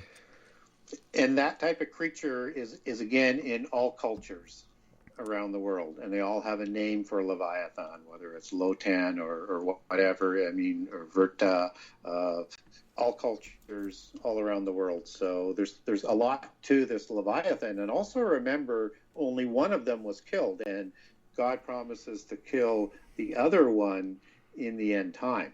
And again, you have gods like Baal or Marduk out of Mesopotamia. They also kill a Tiamat or a Lotan or a Leviathan type creature. So again, you get a similar story within the polytheist versions coming out of prehistory as well. But with these types of creatures, they are part of, in polytheism, the creation process, and are part of a rebellion that takes place when the waters are separated from the waters above, from the waters below, as it's described in the Bible, at the time of creation. So a lot of overlaps there, but the polytheist versions don't tend to give you all of the details in terms of it. And then there's always a polytheist sort of slant to it. So yeah. Don't you wish that the library at Alexandria wasn't burned up? Yeah, wouldn't that have... oh, my. Be just awesome to get into some of that material. It would have been just extraordinary. Or if someone had secreted away some of those tablets, at one point, that they might be, well, maybe in the the right foot of the Sphinx, supposedly. Who knows what's underneath there? Oh my.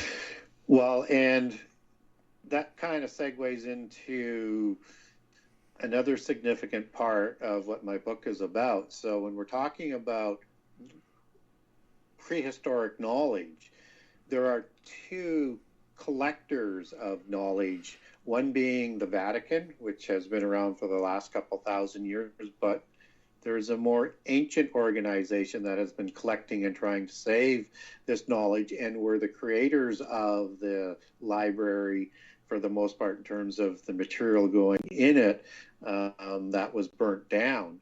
And this is what we would know today as the Freemasonry organization, but in ancient times it's the Masonic organization, and they have probably the largest underground and hidden library that they're going to bring out of this ancient knowledge sometime in the future, so they say. Oh, but what my. most people don't know is that Masonic history takes their history back to the time of the creation of the giants. No. And that they are part of this original organizational structure. And it's a significant part of the book that, starts to bring things together so that people can understand better what really happened in history, what's going on today, and what's going to happen. So they take their creation back to the Cainite line, even though they're going to conflate it with the Sethian line, and I'll explain that. So There's an individual by the name of Albert Mackey who writes down in a book called The History of Freemasonry many of the oral traditions or the oral legends of Freemasonry as it goes back into prehistory that was part of the larger Polychronicon. And this book, and I detail a lot of it, and I have a copy of it, is just a fountain of information for what they believe is their history.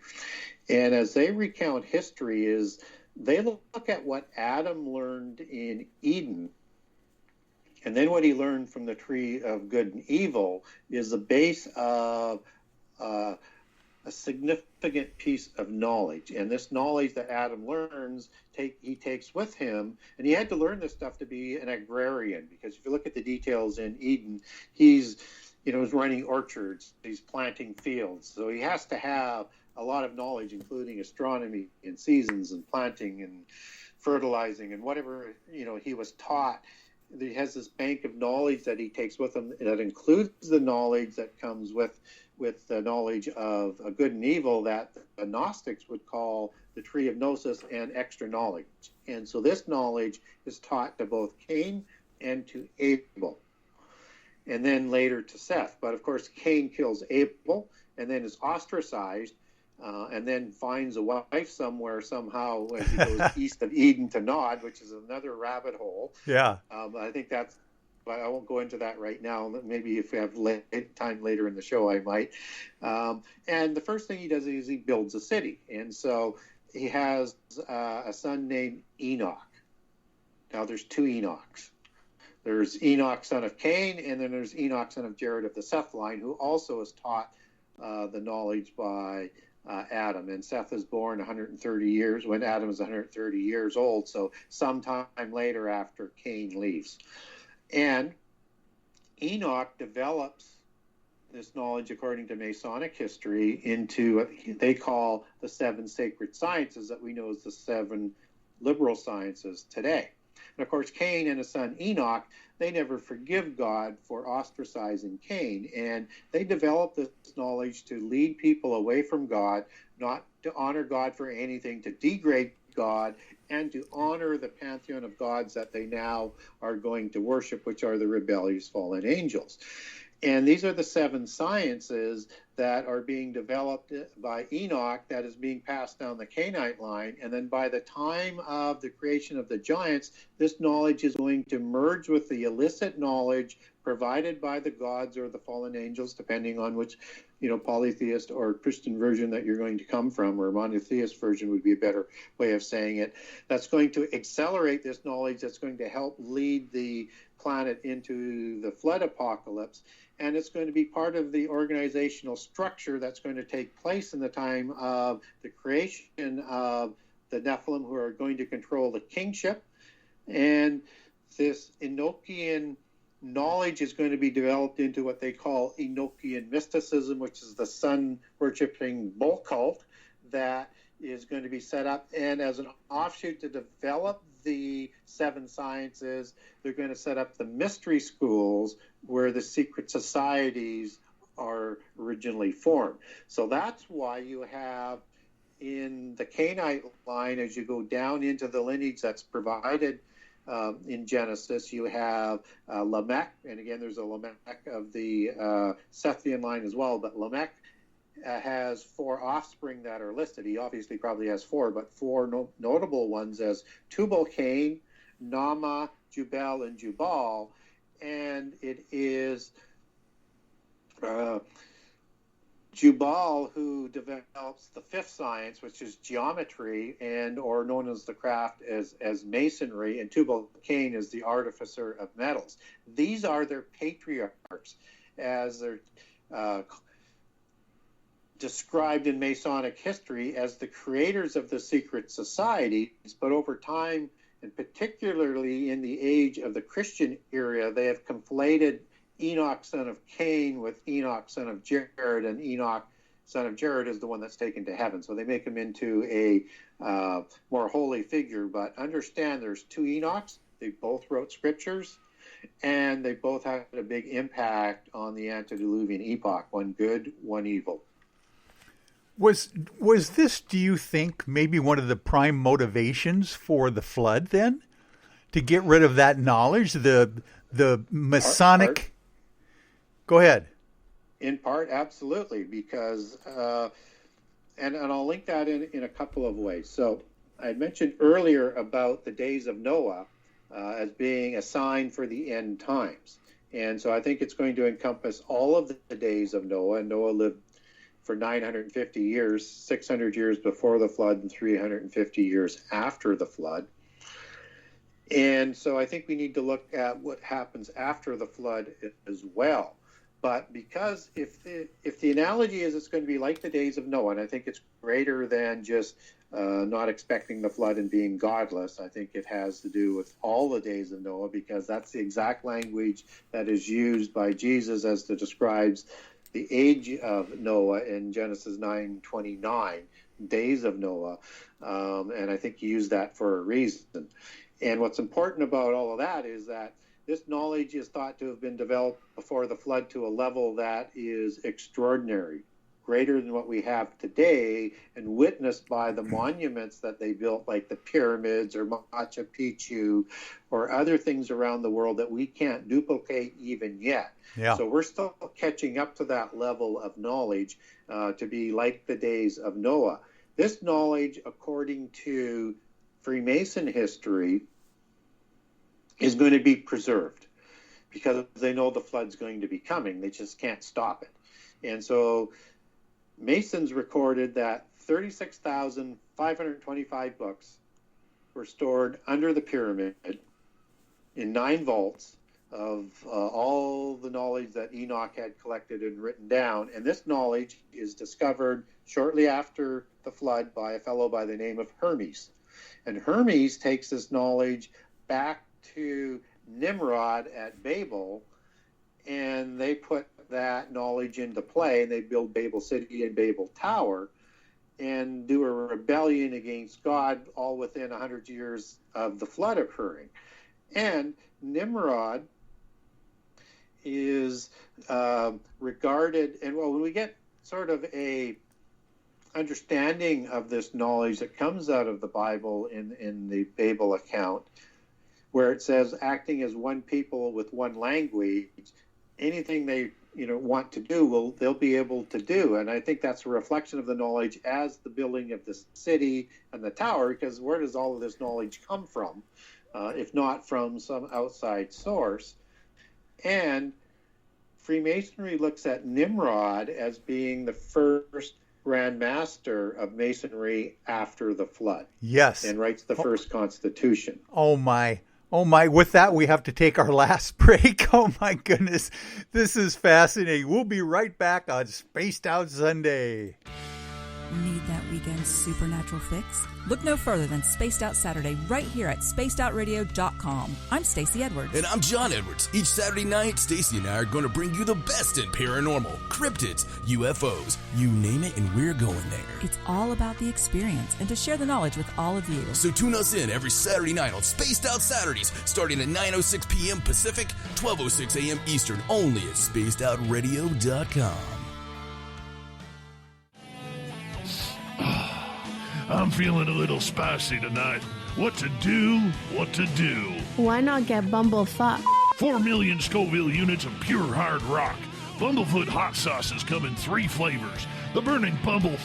Tone it down a bit with Bumblicious and throw the sauce on everything. Spice it up. Bumble me, baby. Bumblefoot hot sauce. Get it today at kajans.com. Are you looking for great advertising value for your company? Look no further than Spaced Out Radio. We have a multitude of places to get your name out there, including commercial ads during the show, special promotions, and banners on our website. Our audience is proven to support the companies that support our show. We can make your budget work for you. For more information, please contact us at sales@spacedoutradio.com.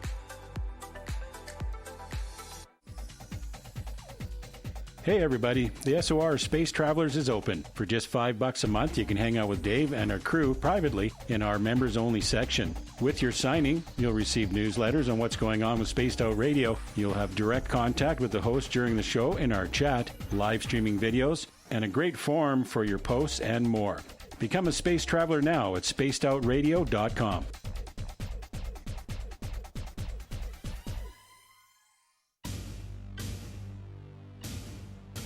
You wanted new SOR gear, and now you can have it. The SOR Vault is fully stocked with t-shirts, hats, hoodies, mugs, and everything in between with great logos for you to choose from. So head on over to spacedoutradio.com, click on the SOR Vault, and go shopping. Pricing is quite affordable, and you can look good representing your favorite show. So go to our website and pick up your new SOR wear at the SOR Vault today.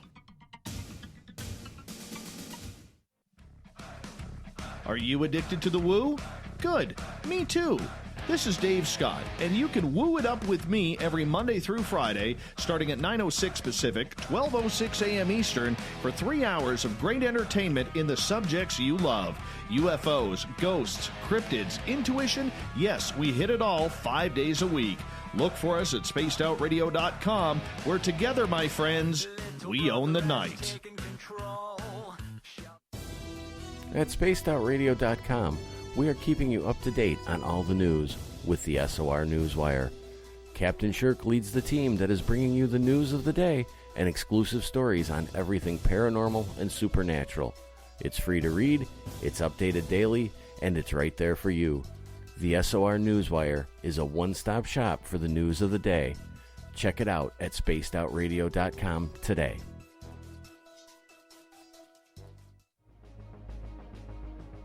Hello everyone, this is Ryan Stacy from the Experiencer Support Association, otherwise known as TESSA. We're glad to team up with Spaced Out Radio to help investigate your experiences on the SOR Sightlines Report. Together, we'll investigate the strange sightings and occurrences you've had. We're looking for answers just like you. So fill out a Sightlines Report on the Spaced Out Radio website and let's figure out what's going on together.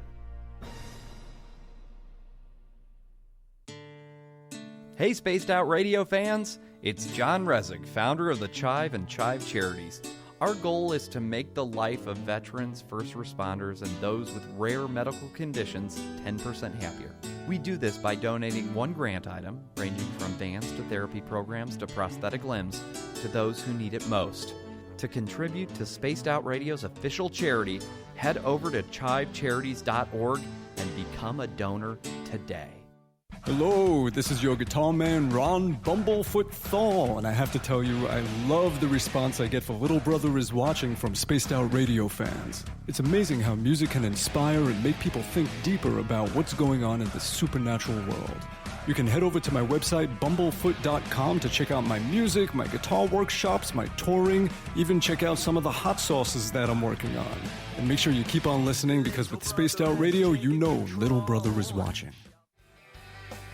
From the heartlands of Canada to beards around the world, we know how to take care of you. Fill your follicles with the Mighty Moose Beard Oil. All our oils and balms are handmade and 100% natural ingredients because we care about your beard.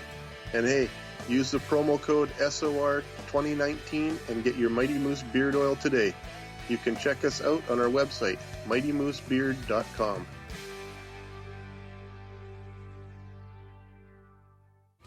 We're adding to the entertainment online for Spaced Out Radio. I'm Amber Beckrud, and I want to invite you to subscribe to our YouTube channel and check out Cryptid Tales, where I will take you on a journey into some of the strangest legends and lore from around the world, relaying the stories to you of the strange creatures and experiences that people have had throughout time. You can find Cryptid Tales at youtube.com/Spaced Out Radio. And while you're there, don't forget to check out our free archives and leave a comment. See you there.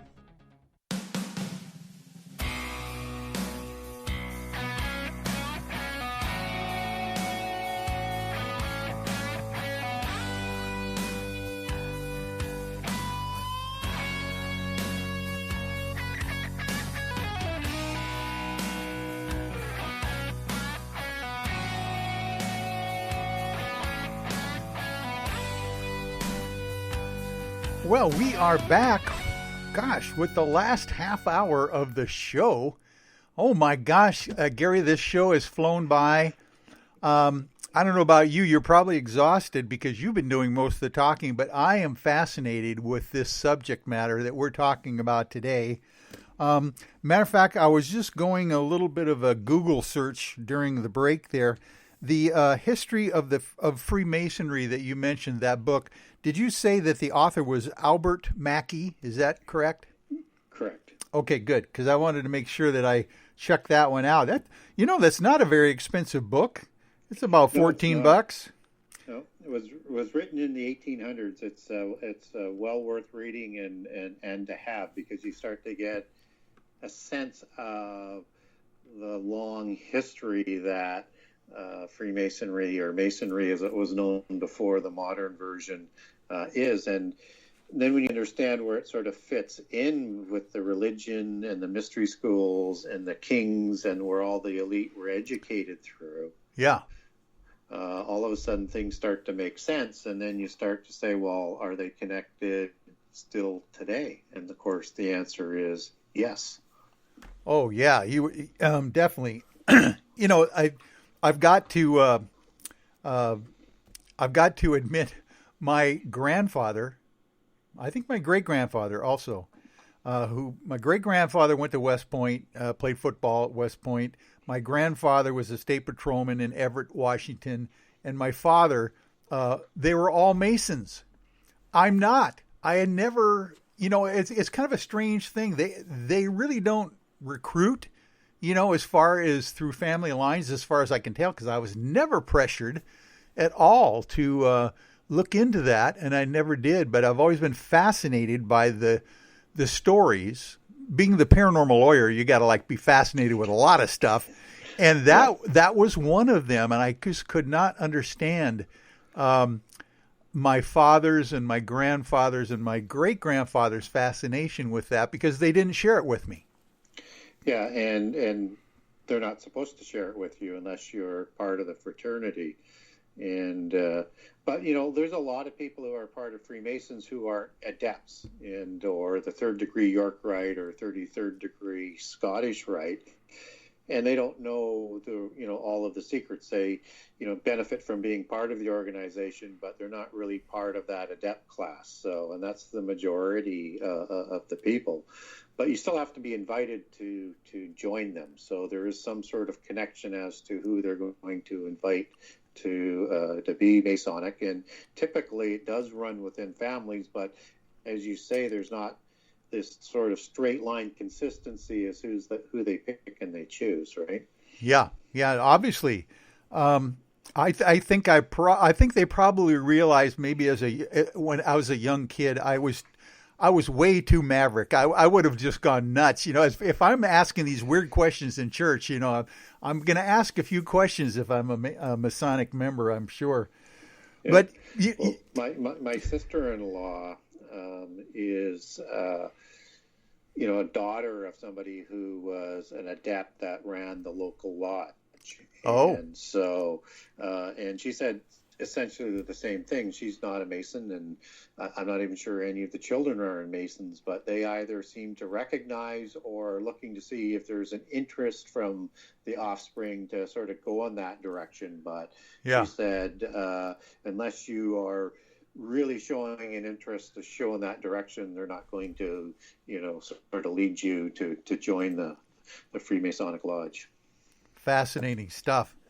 Well, what I really need to get into here, we need to get into, is the idea that in modern times, we have evidence of giant skeletons that have been unearthed around the world.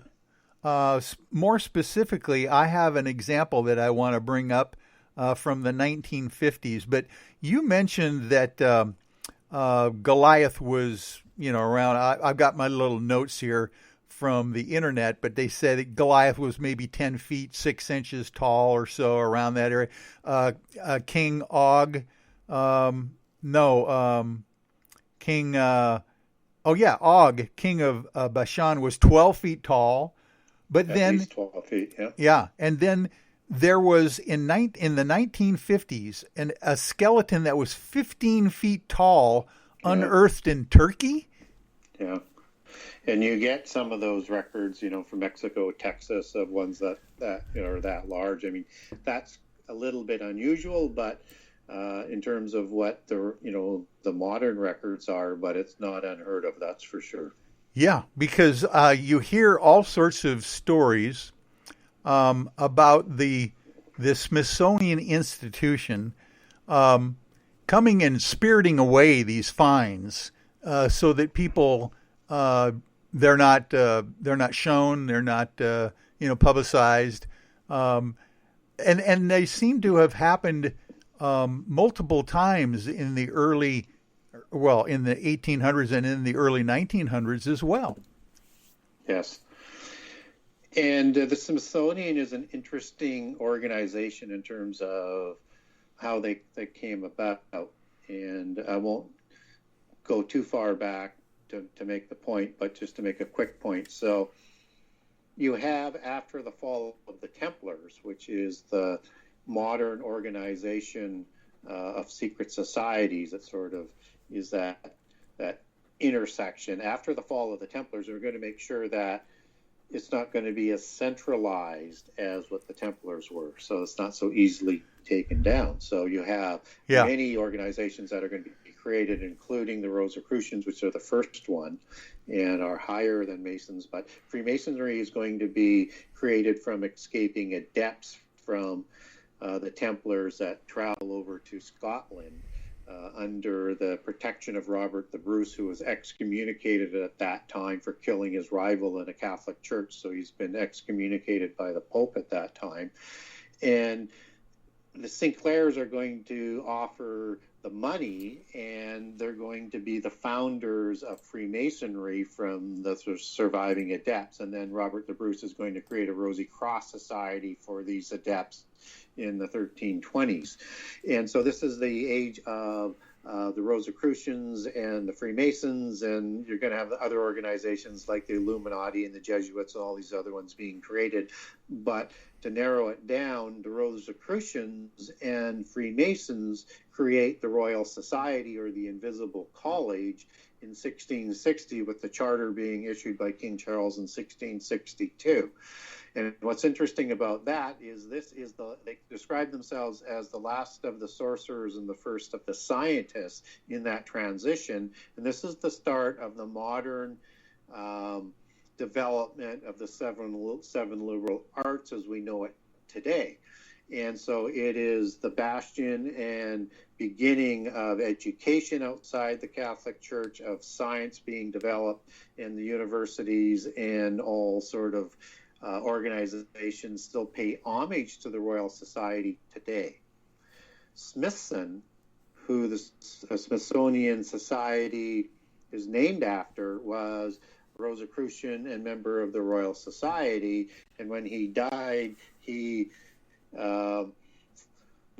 bequeathed his money to the U.S. to set up a society that the Smithsonian came, and it was sponsored by Masonic presidents and senators to put this all in place. So it's not surprising then that you have all of these bones and things that end up going back to the Smithsonian disappearing, because they go to this vault of treasure and knowledge I was alluding to before, that they're controlling that knowledge on, and will probably come out with it at some point in time.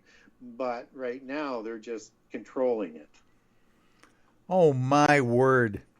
Can you imagine if Dan Brown ever got all of those stories together in one book? You know, not just the Rosicrucians, not just, the Templars or whatever, but you gave just very quickly an overall view of all of those secret societies and how and where they came from, and how they interacted with one another. Were they always competing against each other, or how did they get along, or did they? Well, they all have their own set of specific goals and an agenda. They all directionally work in the same direction, but there are some rivalries. Just as with the royal families, you have rivalries, right? There's always power and money and influence involved and things like that. So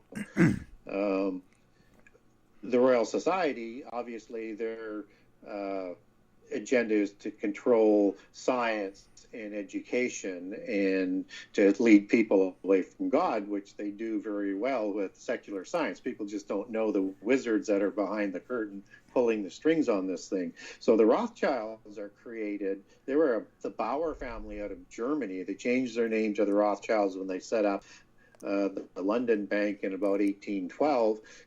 In around that, I might be out a year on that one. But they were set up to replace the banking arm to the Templars. The Templars were the first modern bankers. And so the Rosicrucians were set up as, and they're one of the higher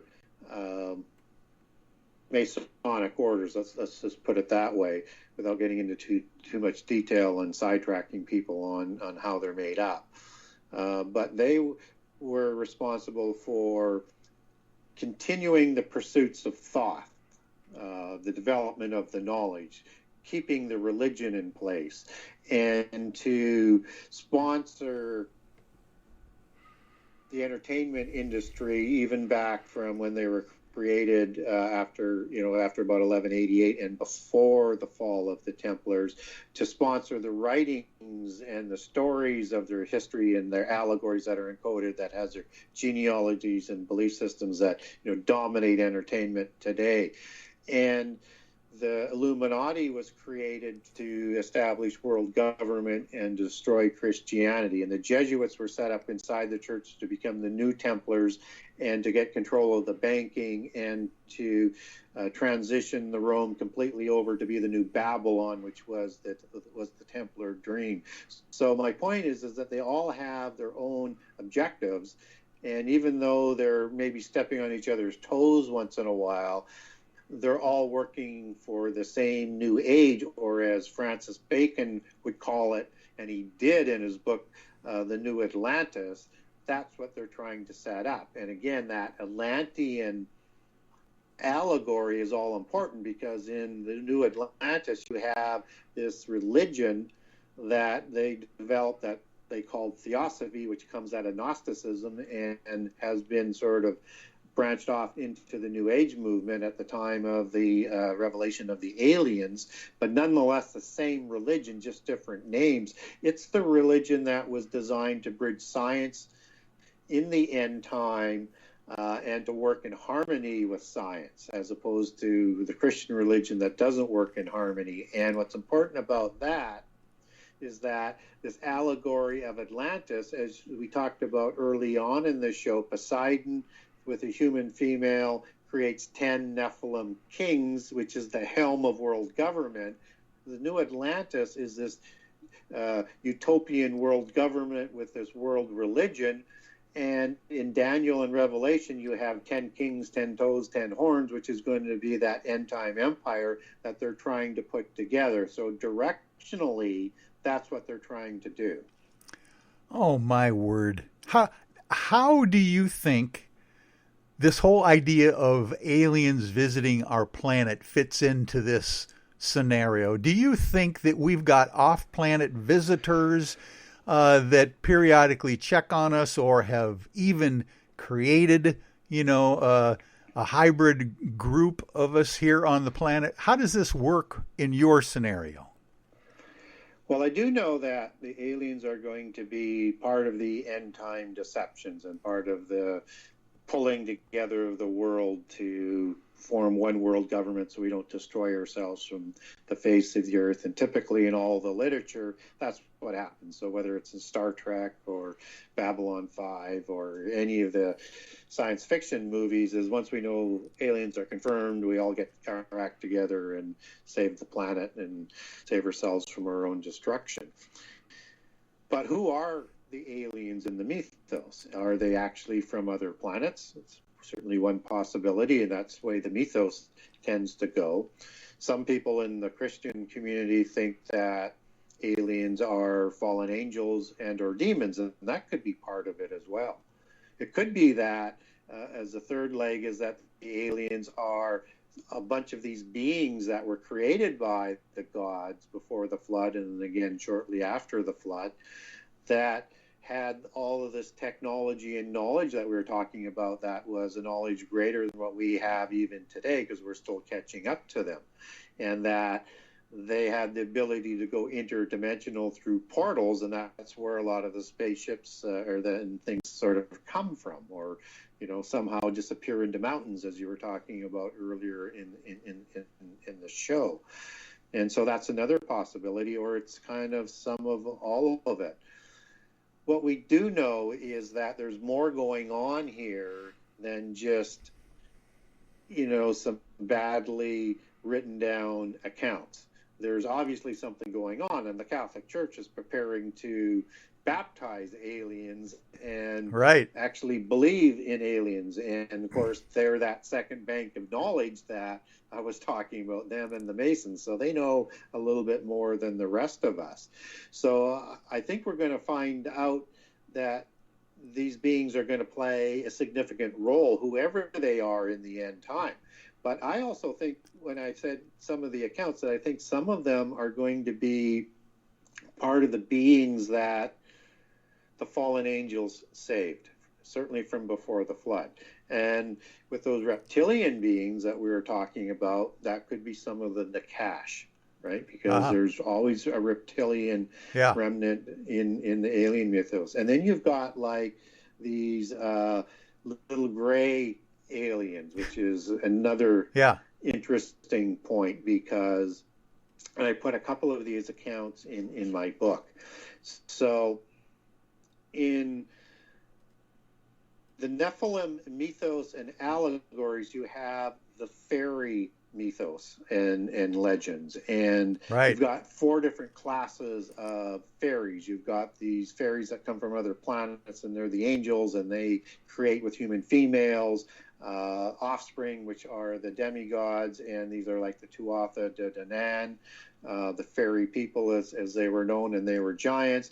And then you have the Shays and the spirit beings, or the banshees, as part of it. These are the demon spirits of the fairy culture. And then you have the elementals, which is the 4th class, and these are the little people, and they have 3 classifications with them. And this mythos is worldwide as well, and we even get little people in the Bible, in Ezekiel 37, which are the Gamadin, which are a cubit tall, so they're somewhere between 18 and 21 inches. They're not very big. But where I'm going with this is that we get this fairy mythos coming down in all cultures, on all continents except for Antarctica, as being part of this history. And in these accounts, you get one kind out of the ugly classification, and you've got good-looking ones and you've got mischievous ones. So the ugly ones would include ones like gnomes and trolls and things like that. And you get this one gnome that has flying machines, that comes out of portals, it kidnaps people, it does experiments on them, and they are small little fairies that are known as the Greys, and the Grey neighbors in England and Scotland.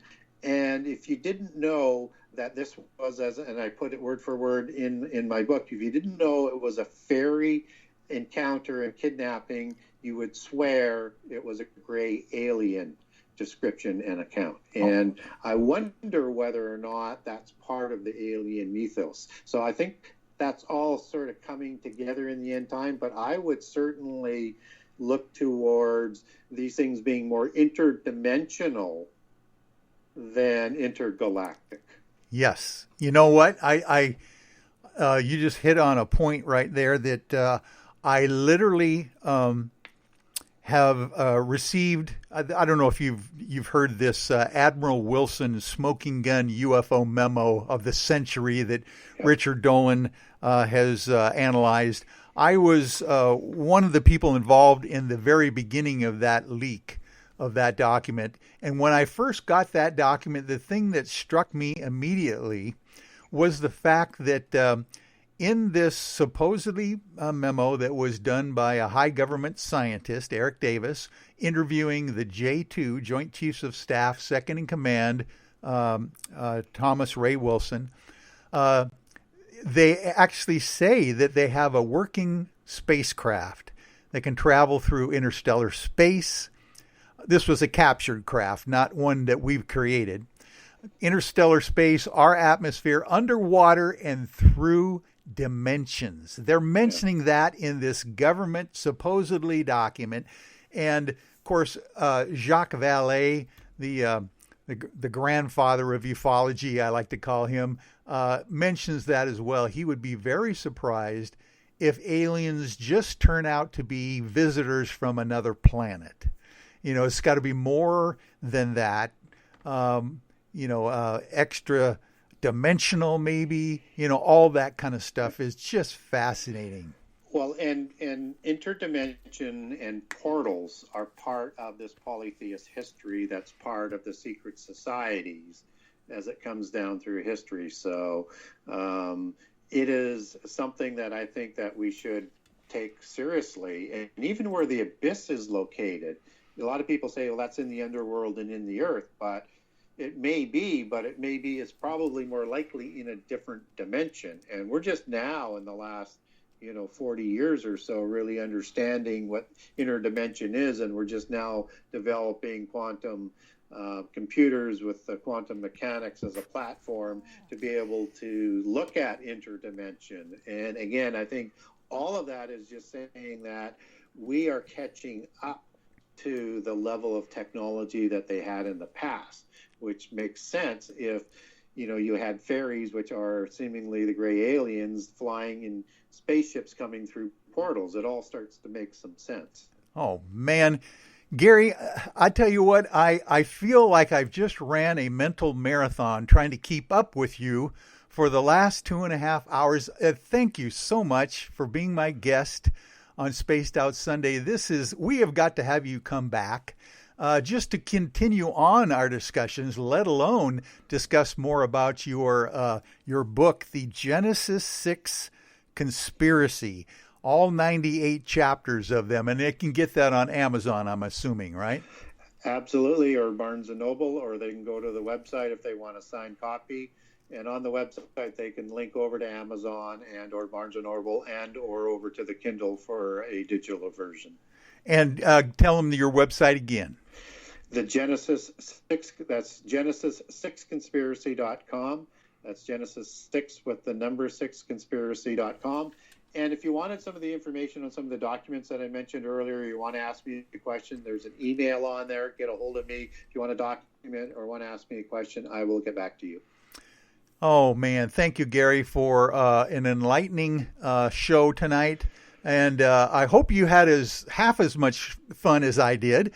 And we'll have to do this again. So, again, thank you very, very much. We will be talking to you soon. And we will be back, folks, next week on Spaced Out Sunday. And we're going to have a hard time topping this one. But, Gary, again, thank you so much. My pleasure. Good night now.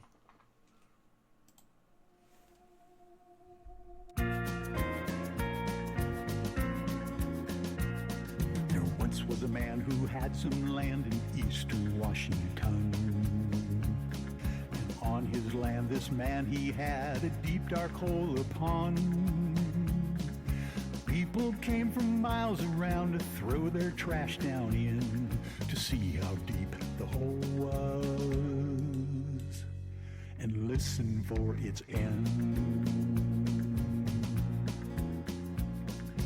Then one day, that fateful day, they forced Mel off his land. They paid him off and sent him off down under with a plan. They hid Mel's hole and covered it up so ne'er it could be found, so no one would ever know what's deep down in Mel's ground.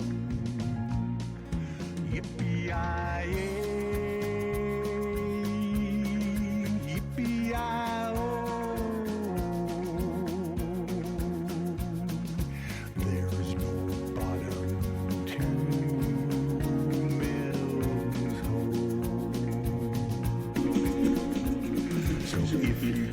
Well, I want to remind everyone that Mr. Ron Bumblefoot Thal is the official music of Spaced Out Radio.